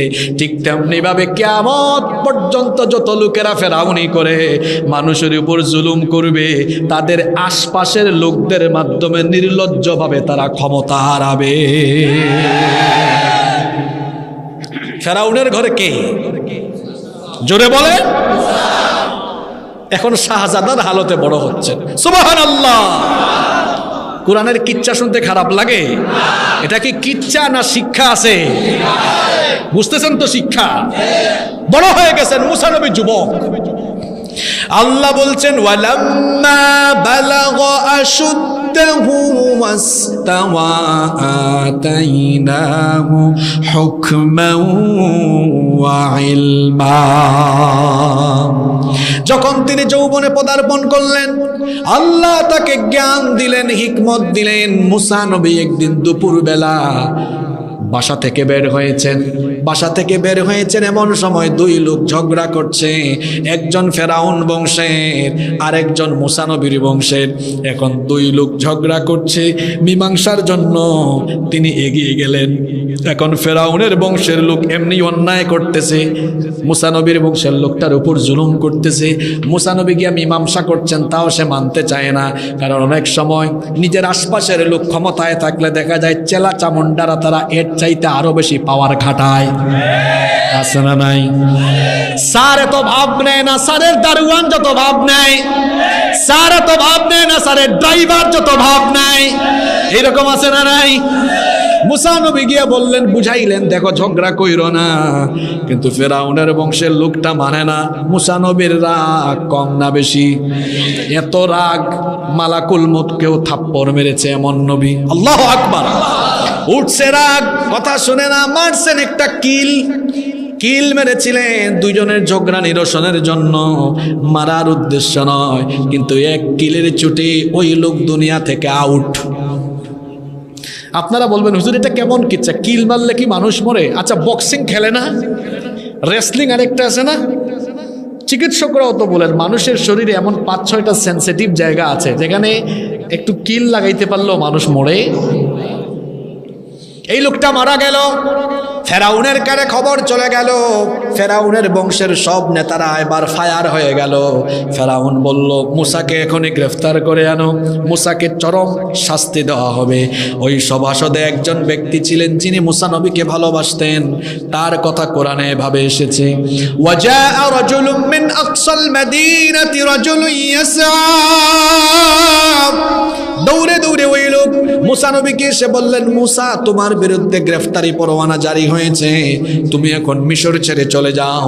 মুসা নবী তখন অজানা গন্তব্যে পথ চলা আরম্ভ করলেন। চলতে চলতে চলতে চলতে অজানা গন্তব্য মাদায়েনের একটা কুয়ার কাছে গিয়ে তিনি পিপাসার্থ অবস্থায় দাঁড়িয়ে আছেন। ইচ্ছে হলো কুয়া থেকে পানি পান করবেন। লক্ষ্য করে দেখলেন এই কুয়ার পাশে অনেকগুলো রাখাল পশুর পালকে পানি পান করানোর জন্য লাইন ধরে দাঁড়িয়েছে। অদূরে দেখা যায় দুইটা মেয়ে অসহায়ের মতো দাঁড়িয়ে আছে পশুর পাল নিয়ে। এই দুইটা অসহায় মেয়েকে দেখে তার একটু দয়া লাগলো, কাছে গিয়ে জিজ্ঞেস করলেন, কি ব্যাপার মেয়েরা, তোমরা দুইজন এখানে অসহায়ের মতো দাঁড়িয়ে আছো কেন? তারা তখন বললেন, আবুনা শাইখান কাবীরা, আমাদের বাবা অতিশয় বৃদ্ধ, আমাদের ঘরে কোনো পুরুষ মানুষ নাই, আমাদের পশুর পালকে আমরাই মরুভূমিতে নিয়ে আসি, তারপরে সন্ধ্যাবেলা বিকেলবেলা আমাদের পশুর পালকে পানি পান করাইয়া বাড়িতে নিয়ে যাই। আমরা মহিলা মানুষ, পুরুষদের ভিড়ে আমরা যাই না। এই পুরুষরা যখন তাদের পশুর পালকে পানি পান করাইয়া চলে যায়, এরপরে আমরা আমাদের পশুর পালকে পানি পান করাই। এখান থেকে একটা শিক্ষা নেন তো, দিনদার মহিলা পুরুষের আশেপাশে গিয়ে ঘেঁষাইয়া ঘেঁষাইয়া হাঁটে নাকি? কিন্তু দেখবেন আমাদের সমাজে অনেক মুসলমান মহিলা কয় আমি মুসলমান, কিন্তু দেখা যায় পুরুষের ভিড়ে গিয়ে ঠেলাঠেলি ঘেঁষাঘেঁষি আছে না নাই? খবরদার, তবে এই রকম মহিলা আমাদের মাদারীপুরে নাই। ইন্না লিল্লাহি ওয়া ইন্না ইলাইহি রাজিউন। কি বলেন আপনারা, এখানেও আছে? কিছু মহিলা আছে ঘর থেকে বাড়ি থেকে বের হওয়ার সময় 2 ঘন্টা 3 ঘন্টা সাজগুজ করে আশকারা মাস্কারা কত মেকআপ মারে। হাজবেন্ড বলে, কই গো আমার প্রিয়তমা স্ত্রী, তোমার হলো? কই আশকারা শেষ করছি, মাস্কারাটা লাগাইতে দাও, একটু ওয়েট, আরো 5 মিনিট, আরো কিছুক্ষণ গেল, কই গো তোমার হইলো? কই লিপস্টিকটা দিয়ে নেই। যে মহিলা বাড়ি থেকে কোথাও বের হওয়ার আগে 2-3 ঘন্টা সাজগুজ করে, এই মহিলার চরিত্র ভালো না, পরপুরুষকে দেখাবার জন্য নিজেকে আকর্ষণীয় করে তৈরি করে সে বের হয়েছে। ঠিক তো কইলেন? নিজের বউ নিয়ে কেমনে বড় হবে? নিজের বউ ঠিক করলেই তো হয়ে যায়। আজকে গিয়ে বলবেন, শোনো ওগো আমি তোমাকে খুব ভালোবাসি, তুমি বাসা থেকে বের হওয়ার সময় অত সাজগুজ কইরো না, বুরখা পইরা নিকাব লাগায় বের হয়ে যাবা। আর আমি যখন আসবো বাসায়, আমার জন্য তুমি 4-5 ঘন্টা সাজগুজ করো, যত মেকআপ মারতে পারো, কোনো অসুবিধা আছে? কিন্তু দেখা যায় স্ত্রী স্বামীর সামনে কামলা বেডির মতো, কাজের বুয়ার মতো থাকে। আর যখন আপনারা কি বিয়েতে বিভিন্ন ক্লাবে, কনভেনশন হল, সেন্টার হয়, আপনারা কি বলেন, সেন্টার না ক্লাব? সেন্টার। বিয়ের ক্লাবে সেন্টারে যখন যায়, আরে বাপরে বাপ কি সাজগুজ! ওখানে কি আপনি সাজগুজ করে যাওয়া ইসলামকে অনুমোদন করে আপনাকে? এই 2 মেয়ে, যে 2 মেয়ের কথা বলছি, সাধারণ ঘরের মেয়ে নয়, তারা হচ্ছে শুআইব নবীর মেয়ে। সুবহানাল্লাহ। এইরকম মহিলা, এইরকম হতে হবে। আল্লাহ আমার মা বোনদেরকে এইরকম চরিত্রবান বানিয়ে দেন। আপনাদের কষ্ট হচ্ছে? আমি শেষ দিকে চলে আসছি, শুনেন।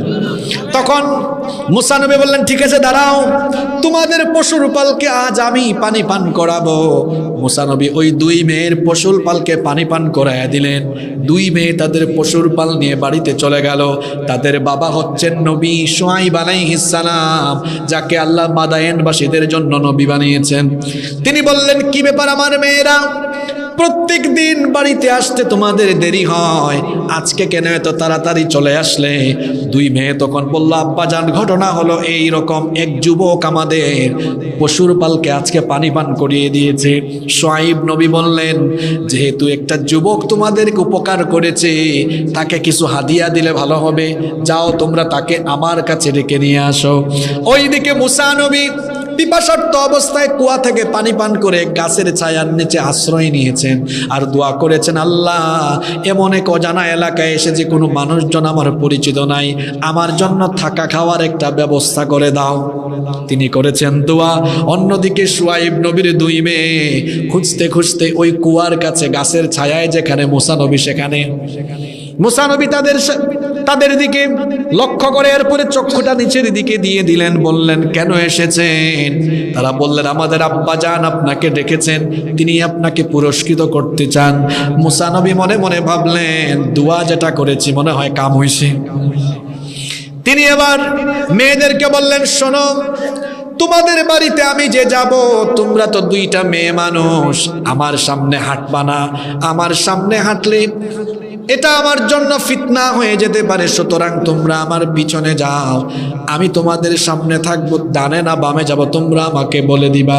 আমার কলিজার টুকরা যুবক ভাইয়েরা শোনো, অনেক যুবকরা আছে অসভ্য ছেলের মতো মেয়েদের পিছনে গুড়গুড় গুড়গুড় গুড়গুড় করে। অবশ্য এই ধরনের ছেলে আমাদের মাদারীপুরে নাই, এটাও কমন পড়ছে। মেয়েদের পিছনে ঘুরঘুর করা এটা কোনো সভ্য ছেলের কাজ না, এটা কোনো ভালো ছেলে, ভদ্র ছেলের, মোমেন ছেলের কাজ না। বরং আমার যুবক ভাইয়েরা শোনেন, নিজের চরিত্রকে উন্নত করেন, নিজের চরিত্রকে সমৃদ্ধ করেন। যৌবন বয়সে মেয়েদের পিছনে ঘুরে ঘুরে কেরিয়ার নষ্ট করবেন না, চরিত্র নষ্ট করবেন না। কেরিয়ার আর চরিত্র ঠিকঠাক থাকলে, নিজেকে যদি আপনি এমন কোনো জায়গায় নিয়ে যান, প্রতিষ্ঠিত হয়ে যান, চরিত্রটা যদি সুন্দর হয়ে যায়, দেখবেন মেয়ের পিছনে আপনি কেন ঘুরবেন? চরিত্র ভালো হলে, কেরিয়ার ভালো হলে, সুন্দরী সুন্দরী মেয়ের বাপ তার মেয়ে বিয়ে দেওয়ার জন্য আপনার পিছে ঘুরঘুর ঘুরঘুর ঘুরঘুর করবে। এটাও ঠিক। তাহলে কোনটা ঠিক আপনারা সিদ্ধান্ত নেন। আগেরটা যে ঘোরাঘুরি করবেন ওইটা ঠিক, নাকি ঘুরাবেন এই সিদ্ধান্ত নেন। আমরা ঘুরবো না ঘুরাবো? ঘুরবো না ঘুরাবো? যুবক ভাইদের জন্য শিক্ষা এখানে আছে না নাই? খবরদার, গার্লফ্রেন্ড বানায়ও না, ব্লক লিস্টে ফেলায় দাও।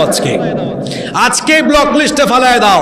নিজের চরিত্র ঠিক করে নিজেকে তুমি এমন জায়গায় নিয়ে যাও, তোমার জন্য মেয়ের অভাব হবে না। হাজার হাজার মেয়ে তোমাকে পাওয়ার জন্য পাগল হয়ে যাবে। নিজেকে ওই জায়গায় নিয়ে যাও। পারবো তো আমরা ইনশাল্লাহ? ঘটনা কোন জায়গায় মনে আছে তো? মুসা নবী আবার শুআইব নবীর বাড়িতে, তিনি রিসিভ করলেন, অভ্যর্থনা জানালেন, বললেন বাবাজান আপনি এখানে কেমনে আসছেন? সব ঘটনা মুসা নবী শুনাইলেন। শুআইব নবী বললেন তাহলে তো এই এলাকায় আপনার কেউ নাই, আপনি খুব অসহায় মানুষ। এমন সময় দুই মেয়ে বলে আব্বা জান আমাদের ঘরেও তো কেউ নাই, একটা কর্মচারী নাই, এই লোকটাও অসহায়, তাকে আমাদের ঘরে কর্মচারী বানিয়ে রেখে দেন, তাহলে আমাদের পশুর পাল নিয়ে আমরা আর বাহিরে যাব না, আমাদের পশুর পাল নিয়ে এই কর্মচারী বাহিরে যাবে, আমাদের কাজে লাগবে, তাকে কর্মচারী বানায় রেখে দেন, কারণ তাকে আমরা দেখেছি কবিউল আমিন। দুইটা কথা বললেন, দুইটা বিশেষণ।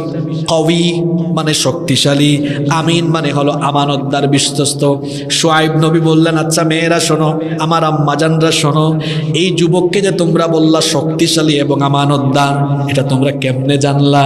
এবার মেয়েরা বলল আব্বা জান শোনে, এই যুবক আমাদের পশুর পালকে ভিড় ঠেলাইয়া পানি পান করিয়েছে, দেখেছি তখন কতটা শক্তিশালী। আবার কোনো দুর্বল বর্ণনা এসেছে ওই কুয়ার ঢাকনা সরাতে কয়েকজন যুবক লাগে, সেখানে মুসা নবী একা এক হাত দিয়ে সেটা সরাইয়া ফেলেছেন। আল্লাহু আকবার। মেয়েরা বললেন এজন্য বললাম শক্তিশালী। আর শুআইব নবী বললেন আমানতদার কেমনে বুঝলে? মেয়েরা তখন বলল আমরা যখন তাকে আনতে গেলাম আমাদের চোখের দিকে তাকায়া কথা বলে নাই, নিচের দিকে তাকায়া কথা বলেছে। ও যুবক ভাইয়েরা, আল্লাহ বলেছেন কুল্লিল মুমিনিনা ইয়াগুদ্দু মিন আবসারিহিম, মুমিন পুরুষরা যেন তাদের চক্ষুকে পরনারীর দিকে না দিয়ে নিম্নগামী নিচের দিকে করে রাখে। হুকুমটা কার? এজন্য মেয়েদের দিকে ফেল ফেল করে তাকায় থেকো না, চোখ হেফাজত করো, চোখের জিনা থেকে বেঁচে থাকো, চক্ষুকে হেফাজত করো, এই হুকুমটা কার? মেয়েরা বলল আব্বাজান এই পুরুষ আমাদের চোখের দিকে তাকায় নাই, কারণ প্রত্যেক নবীকে লজ্জাশীল যিনি বানিয়েছেন তিনি কি? শুধু তাই নয়, বাড়িতে যখন আনতে গেলাম আমাদেরকে বলল আমরা নাকি তার সামনে থাকবো না, পিছনে থাকবো, সে নাকি সামনে থাকবে। এক নবীর খবর আরেক নবীর কাছে আসে না নাই?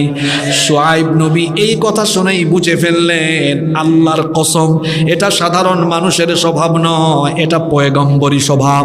তিনি বললেন এতদিন আমার মেয়েদেরকে বিয়ে দেওয়ার জন্য পাত্র খুঁজতেছি, এই স্বভাবের ছেলে পাই না। এখন তিনি বললেন মেয়েরা শোনো, কর্মচারী বানাইয়া আর রাখবো না। তিনি বললেন যুবক শোনো, দেখো দুইটা মেয়ে আছে, এখান থেকে একটা মেয়ে বিয়ে করে কর্মচারী হয় নয় আমার জামাই হয়ে আমার বাড়িতে থাকো। সুবহানাল্লাহ তো কইলেন। এবার আমাকে বলেন এই যে শুআইব নবী মেয়ে বিয়ে দিয়ে দিলেন টাকা পয়সা দেখে না চরিত্র দেখে? আপনারা কি করেন? না শুনেন আমাকে বলতে দেন, আমি বলি।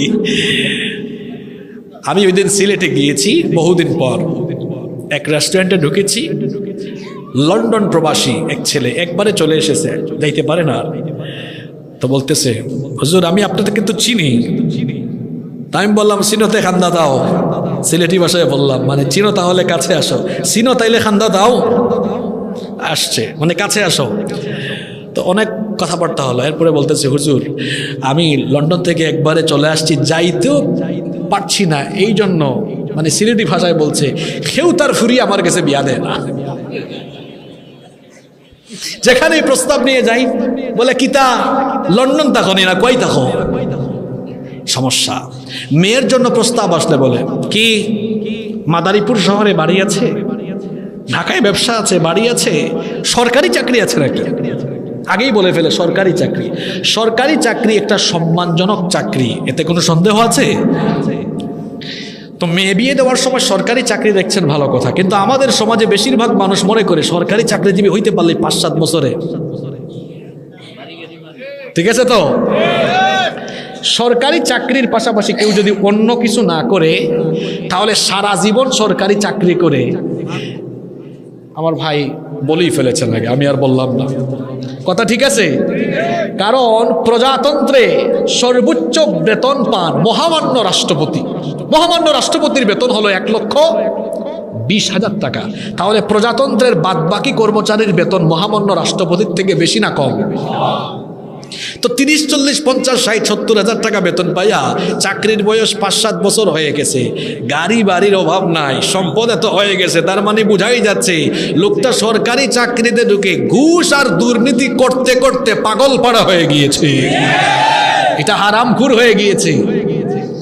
শোনেন আব্বাজানরা, মেয়ে বিয়ে দেওয়ার সময় বলবেন, ছেলেকে বলবেন আব্বাজান আপনি নামাজ পড়েন 5 ওয়াক্ত, দাঁড়িয়ে আছে মুখে, আপনি যে টাকা উপার্জন করেন ওটা হালাল কিনা, হালাল হইলে টিনের ঘর ছেলের অসুবিধা নাই দিয়ে দেন। দিনদার এই ছেলের কাছে টিনের ঘরে আপনার মেয়ে সারা জীবন সুখী থাকবে। আর সুদখোর ঘুষখোর অসভ্য ইতর চরিত্রহীন ছেলে 5 তলা বাড়িও যদি হয়, এই 5 তলা বাড়িতে আপনার মেয়ে জাহান্নামের আগুনের মতো পুড়ে ছারখার হয়ে যাবে। বুঝলে তো বুঝপাতা, না বুঝলে তেজপাতা। ঠিক তো আমরা সবাই কই, কিন্তু কামের বেলায় নাই। আজ আমাদের ছেলেগুলো বিয়ে করতে পারছে না, 24-25 বছর হয়ে গেছে বিয়ে করতে পারে না। কারণ হলো বিয়ে শাদী তাদেরকে কেউ দেয় না, ইনকাম কম। আচ্ছা চেয়ারম্যান সাহেব, আপনি কিছু মনে করেন না, আমাদের চেয়ারম্যান সাহেব চেয়ারম্যান হয়েছেন বিয়ের আগে না পরে? কথা বলেন। আমি হুজুর হয়েছি বিয়ের আগে না পরে? মানে হুজুর আগেই ছিলাম, কিন্তু মাদারীপুরের মানুষ আমাকে চিনছে বিয়ের আগে না পরে। মেম্বার হয় বিয়ের আগে না পরে, এক্সেপশনাল 2-1 জন থাকতে ওইটা কোনো ফ্যাক্ট না। মানুষ প্রতিষ্ঠিত হয় একটা বয়সে 35-40 বছর সময় লাগে। আপনি যে 23-24 বছরের ছেলেকে বলতেছেন কি তোমার কি গাড়ি বাড়ি আছে, আপনার এই বয়সে কি ছিল নিজেই একটু চিন্তা করেন। 24-25 বয়সে কি এত কিছু থাকে? যার থাকে ওইটা তার না, ওটা তার বাপ দাদার থেকে পেয়েছে। কিছু মানুষ আছে রাস্তাঘাটে হাঁটলে নিজের পরিচয় একটা হবে না। আমাদেরকে চিনেন, আমরা কিন্তু এই বংশের, আমার বাবার এটা চাচার এটা, তার নিজের কিছু নাই। যে ব্যক্তি বাপ দাদার পরিচয়ে চলে সে গাধা, আর যে নিজের পরিচয়ে চলে সে শাহজাদা। আপনার মেয়েকে গাধার কাছে বিয়ে দিয়েন না, শাহজাদার কাছে বিয়ে দিয়েন। শাহজাদা ছেলে কোনটা? মাত্র 15,000 টাকা ইনকাম করে, নিজে ইনকাম করে, এটা নামাজি ছেলে, এটা শাহজাদা ছেলে, তার কাছে মেয়ে বিয়ে দেন। গাধা ছেলে কোনটা? বাপের কোটি কোটি টাকা, খালি বাপেরটা খায়, খালি বাপেরটা খায়। নিজের বউকে একটা কিছু কিনে দিতে হলেও তার সামর্থ্য নাই, বাপের থেকে নিয়ে দেয়। এটা গাধা। এটা কি দেখেছেন? এই কাহিনীর মধ্যে শিক্ষা আছে না নাই? এখন বিয়ে করতে হলে কি লাগে? মোহরানা। কি লাগে? মুসা নবীর কাছে কিছু আছে? মুসা নবী বললেন দেখেন আপনার মেয়েকে যে আমি বিয়ে করবো আমার কাছে কিচ্ছু নাই, মোহরানা নাই। শুআয়ব নবী বললেন বাবারে অসুবিধা নাই, মোহরানা হিসাবে আপনি আমার বাড়িতে একটানা 8 বছর থাকবেন, তবে যদি আরো 2 বছর বাড়াইয়া থাকেন এটা আরো ভালো। এখন মেয়ের বাবা বিয়ে দিচ্ছেন, মোহরানা শ্বশুর জামাইয়ের জন্য সহজ করে দিলেন না কঠিন করে দিলেন? আর আমাদের সমাজে ছেলেদের হবু শ্বশুর আগেই বলে ফেলে আমরা কিন্তু 20 লাখ না হলে দিব না। ঠিক আছে কথা? আমরা সমাজে মোহরানাকে কঠিন করে বিয়ে কঠিন করেছি, এই জন্য সমাজে জেনা বেড়ে গিয়েছে। এক সাহাবী বিয়ে করবেন, এখন বিয়ে সব ঠিকঠাক, নবীজি বললেন তোমার কাছে মোহরানা কি আছে দাও, বললেন কিচ্ছু নাই। নবীজি বললেন যাও বাড়িতে যাও, দেখো গিয়ে কিছু খুঁজে পাও কিনা। খুঁজে গিয়ে একটা লোহার আংটি এনেছেন, লোহার অল্প পয়সা। নবীজি বললেন আচ্ছা লোহার আংটি পাইছো, তাও অসুবিধা নেই, দাও এই লোহার আংটিকে মোহরানা বানিয়ে দিয়ে তোমাদের বিবাহের ব্যবস্থা করে দিই। এখন দিবেন আপনারা? দিবেন না। আমরা বিয়েকে কঠিন করে ফেলেছি। আচ্ছা 24 বছরের ছেলেকে 25 বছরের ছেলেকে আপনি 20 লাখ টাকা মোহরানা চাপাইয়া দেন, কোন বিবেকে আমাকে বলেন? কোন বিবেকে চাপাইয়া দেন? আপনি বলবেন বাবাজান শোনো, তোমার যতটুকু সামর্থ্য আছে সামর্থ্যের আলোকে আমার মেয়েটাকে তোমার বউ বানিয়ে নাও, আমার কোনো আপত্তি নাই। সুবহানাল্লাহ। এই রকম হতে হবে, পারবো তো ইনশাআল্লাহ?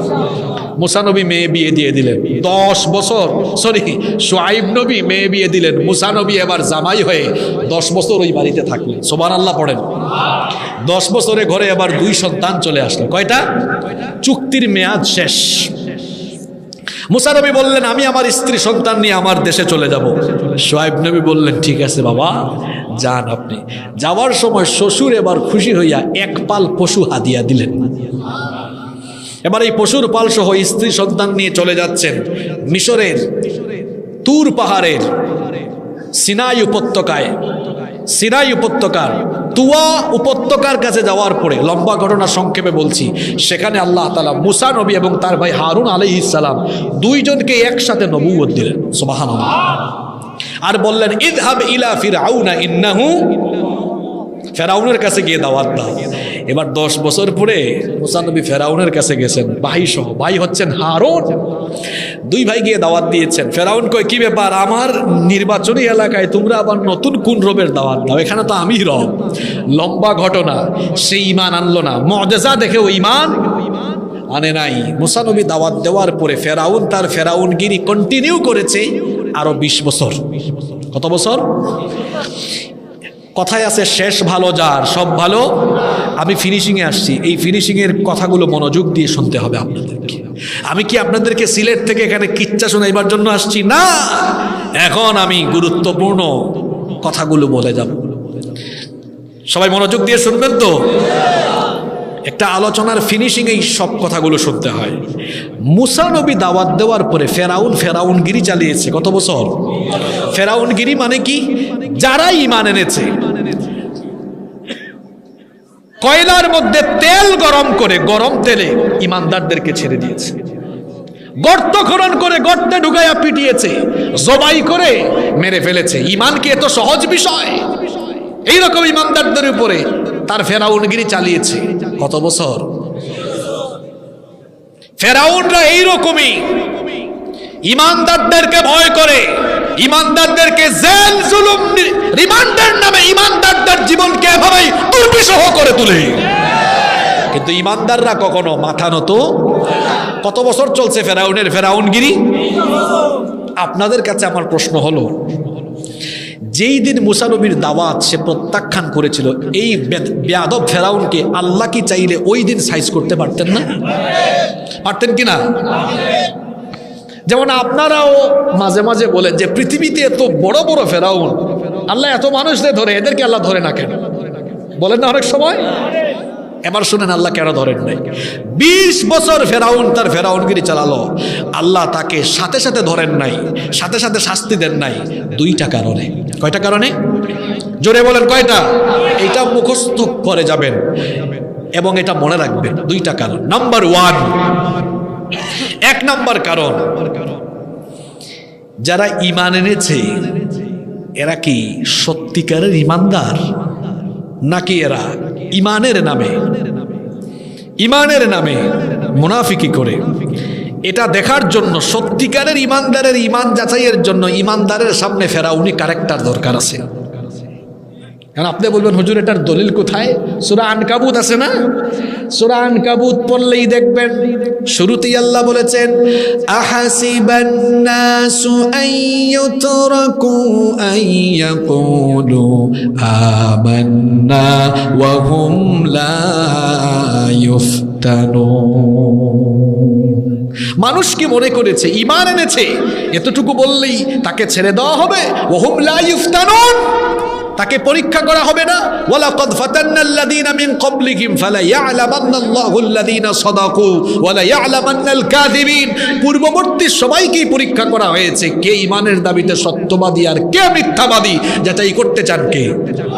এখন ঈমানের পরে ফেরাউন বলবে তুমি আবার কার উপরে ঈমান এনেছো? আমি বড় খোদা, ঈমান ছাড়ো, ঈমানি আন্দোলন ছাড়ো, নইলে আমার সামনে জীবনের মায়া ছাড়ো। ফেরাউন যদি না থাকে, ফেরাউনি ক্যারেক্টার যদি না থাকে, ঈমানদারেরা ঈমানি পরীক্ষা দেওয়ার সুযোগ আছে? এজন্য আল্লাহ তাআলা যুগে যুগে ফেরাউনদেরকে বাঁচায় রাখেন এই কারণে, যাতে করে এই ফেরাউনদের সামনে ঈমানদারেরা ঈমানের পরীক্ষা দিয়ে ঈমান মজবুত করে আল্লাহর সামনে যেতে পারে। এই জন্য ফেরাউনি ক্যারেক্টার যুগে যুগে আল্লাহ ঈমানদারের সামনে রাখে। কথা পরিষ্কার? 2 নাম্বার কারণ হলো আল্লাহর দয়া কম না বেশি? যুগে যুগে ফেরাউন না থাকলে বোঝা যাবে না কোনটা হকপন্থী আলেম আর কোনটা বিরানিখুর আলেম। কথা বুঝেন নাই? আল্লাহর নবী বলেছেন আখিরি জামানা এমন কিছু আলেম আসবে, উলামাউহুম শাররুম মান তাহতা আদিমিস সামা, আসমানের নিচে এরা হবে নিকৃষ্ট, এরা হবে ফাসিক ফুজ্জারদের পদলেহনকারী। দেখা যাবে গোটা দুনিয়া জুলুমে ভরে যাবে এদের গলা দিয়ে, কখনো মজলুমের পক্ষে কোনো কথা বের হবে না, বরং উল্টা এই প্রবৃত্তি পূজারী পেট পূজারী আলেমগুলো পেটের ধান্দায়, পদের ধান্দায়, সামান্য কিছু পয়সা, পদ আর বিরিয়ানি জিলাপির ধান্দায় ফাসেক ফুজ্জারদের পা চাটা আরম্ভ করবে। তো ফেরাউন যদি না থাকে, ফেরাউনি ক্যারেক্টার যদি না থাকে, তাহলে হকপন্থী আলেম চিনবেন কেমনে? কারণ হকপন্থী আলেমরা ফেরাউনদের লোভ লালসার কাছে মাথা নত না করে জীবন দেয়, শাহাদাতের নজরানা পেশ করে, তাও ফেরাউনদের সাথে গুনাহ আপোষ করে না। কিয়ামতের দিন জাহান্নাম উদ্বোধন করা হবে সর্বপ্রথম ভণ্ড আলেম দিয়ে। তো ফেরাউন যদি, ফেরাউনি ক্যারেক্টার যদি না থাকে, তাহলে ভণ্ড আলেম ওইটা পাওয়া যাবে কোথায়? ভণ্ড আলেম তো লাগবে জাহান্নাম উদ্বোধন করতে। আর যে ভণ্ড আলেমের গলা দিয়া ফাসিক ফুজ্জার জালিমের পয়সা জিলাপি বিরানি ঢুকে, ওই ভণ্ড আলেমের গলা দিয়ে কোনোদিনও হক কথা বের হয় না। কথা কি বোঝা যায়? 2 নম্বর, আল্লাহর দয়া বেশি, আল্লাহর দয়া অনেক বেশি। তিনি কাউকে ধ্বংস করে দেওয়ার আগে সুযোগ দেন। ফেরাউনকে আল্লাহ সুযোগ দেন নাই? দিয়েছেন, অনেক সুযোগ দিয়েছেন।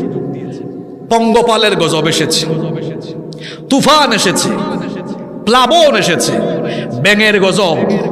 আমি তো লম্বা কথা বলতে সময় লাগবে, এখানে ওলামারা আছেন। ব্যাঙের গজব, রক্তের গজব, মহামারীর গজব, এত গজব দিয়েছেন আল্লাহ 20 বছরে। ফেরাউনকে দেখাইছেন, দেখ দেখ আমি আল্লাহর ক্ষমতা কতটুকু। এই ফেরাউনগিরি ছাড়, ঈমান আন। ফেরাউন তার ফেরাউনগিরি।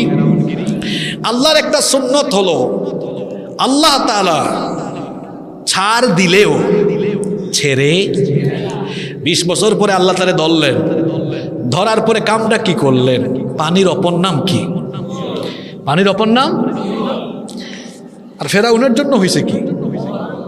কথা বলেন।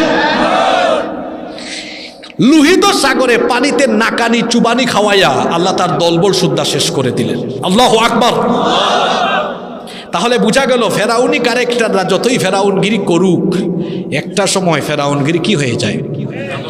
পৃথিবীতে কে স্থায়ী হয় না, হোক না সে ফেরাউন কিবা নমরুদ, কেউ ভবে চিরকাল রয় না, কেউ ভবে চিরদিন রয় না। পৃথিবীতে কেউ স্থায়ী হয় না, নীল নদ আজও আছে থাকবে, সত্যকে চিরদিন ডাকবে। নীল নদ আজও আছে থাকবে, সত্যকে চিরদিন ডাকবে। ডেকে ডেকে বলে যাবে দিন ও রাত, কেউ যেন ফেরাউন হয় না। পৃথিবীতে কেউ স্থায়ী হয় না, হোক না সে ফেরাউন কিবা নমরুদ, কেউ ভবে চিরকাল রয় না, কেউ ভবে চিরকাল রয় না। পৃথিবীতে কেউ স্থায়ী হয় না। ফেরাউনের ফেরাউনগিরি, মুসা নবী আর তার ইমানদার উম্মত, তারা এবার কালেমার পতাকাকে বিজয়ীর বেশে কালেমার পতাকাকে উড্ডীয়ন করলেন। সুবহানাল্লাহ পড়েন। ফেরাউনরা চায় আল্লাহর দিনের বিজয়কে রুখে দিতে, আর আল্লাহ চান তার দিনের পতাকাকে উঁচু করে রাখতে। কার চাওয়া পূরণ হবে? রাত 11:30 হলো, তো সকাল হওয়ার সময় ঘনিয়ে আসছে না আরো বিলম্বিত হচ্ছে? রাত যত গভীর হয় সকাল হওয়ার সম্ভাবনা তত বেশি বাড়ে। ঠিক তেমনি ভাবে ফেরাউনি চরিত্র যত বেশি, ফেরাউনি চরিত্র যত বেশি সমুন্নত হয়, ফেরাউনগিরি যত বেশি চলবে, ইসলামের বিজয় তত বেশি কাছে আসবে। হতাশ হয়ে যাবেন না। মনে হচ্ছে দেয়ালে ইমানদারের পিঠ থেকে গেছে, ফেরাউনরা সফল হয়ে গেছে। যদি ফেরাউনরা সফল হয়ে যায় তো আল্লাহর কোরআন মিথ্যা হয়ে যাবে। আল্লাহ বলেছেন ওয়ালা তাহিনু ওয়ালা তাহজানু ওয়া আনতুমুল আ'লাউনা ইন কুনতুম মুমিনিন। শুনেন, ইমানদার বীজ এমন এমন বিপদে পড়বে, মনে হচ্ছে এই তো শেষ, ওই সময় আল্লাহ বিজয় দিয়ে দেন। যেমন মুসা নবী তার উম্মত নিয়ে দাঁড়িয়ে আছেন লোহিত সাগরের পারে, পিছনে ফেরাউনের বাহিনী। সাগর পাস হবেন কেমনে? সামনে গেলেও মরণ, পিছনে গেলেও। ওই সময়ে কঠিন বিপদে, রাস্তা নাই, দেখা যাচ্ছে না, তখন রাস্তা দেখায় দিলেন কে?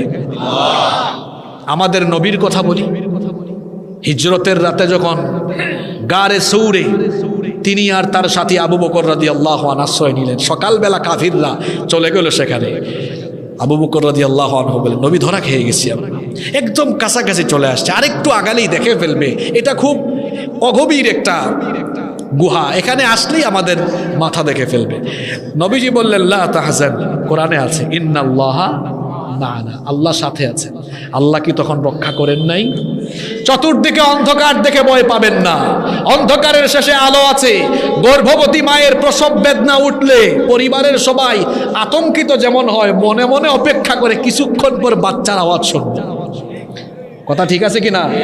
গর্ভবতী মায়ের প্রসব বেদনা উঠলে ঘরের সবাই টেনশনে থাকে, ঠিক মনে মনে তখন অপেক্ষায় থাকে একটু পরেই বাচ্চার আওয়াজ কানে আসবে। সুতরাং গর্ভবতী মায়ের প্রসব বেদনা উঠলে টেনশনের পাশাপাশি সন্তানের চিৎকার শোনার, সন্তানকে দেখার আনন্দ যেমন মনে মনে বইতে থাকে, ঠিক তেমনি ভাবে ইসলামের উপরে, ইসলামপন্থী লোকদের উপরে অবর্ণনীয় নির্মমতা, নিষ্ঠুরতা দেখে আতঙ্কিত হবেন না। মনে মনে টেনশন থাকলেও এটাও মনে মনে রাখেন, ইসলামের বিজয় খুব কাছাকাছি চলে এসেছে ইনশাআল্লাহ। গোটা পৃথিবীব্যাপী ফেরাউনি এই জুলুমের এই চিত্র বলে দিচ্ছে, আগামীর পৃথিবী মুসলমানদের পৃথিবী, আগামীর পৃথিবী ইসলামের পৃথিবী, কোরআনের পৃথিবী ইনশাআল্লাহ। ইমাম মাহদী শীঘ্রই আসবেন। ইমাম মাহদী তাম দুনিয়াকে আল্লাহর কোরআন দিয়ে শাসন করবেন। আমরা ক্ষমতার জন্য কত আন্দোলন করি, আর আল্লাহর হাবিব বলেছেন ইউসলিহুল্লাহু ফি লাইলাতিন ওয়াহিদা, আল্লাহ এক রাতে ইমাম মাহদীকে গোটা দুনিয়ার ক্ষমতার মালিক বানাবেন। আপনাদের বিশ্বাস হয়?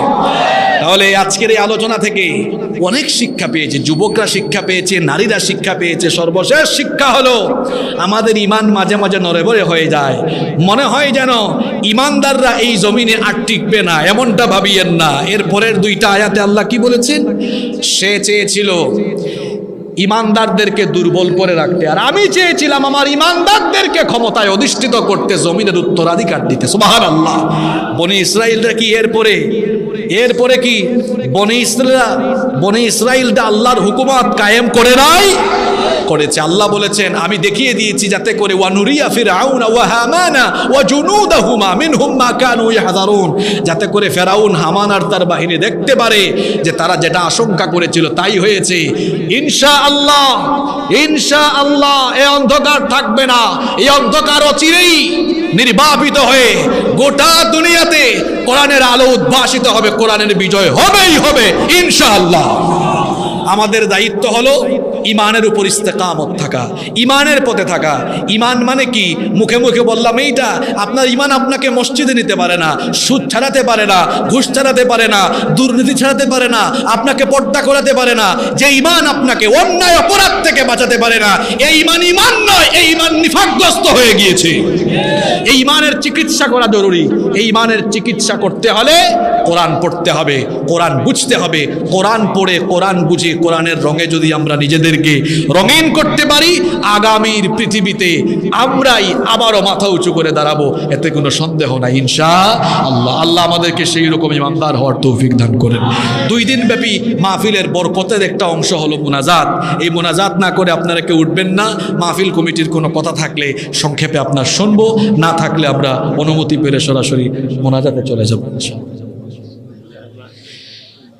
আমাদের শেখ মামুন ভাই কোথায়? নাই এখানে? মাশাআল্লাহ, ফাদ্দাল ইয়া শেখ, ফাদ্দাল।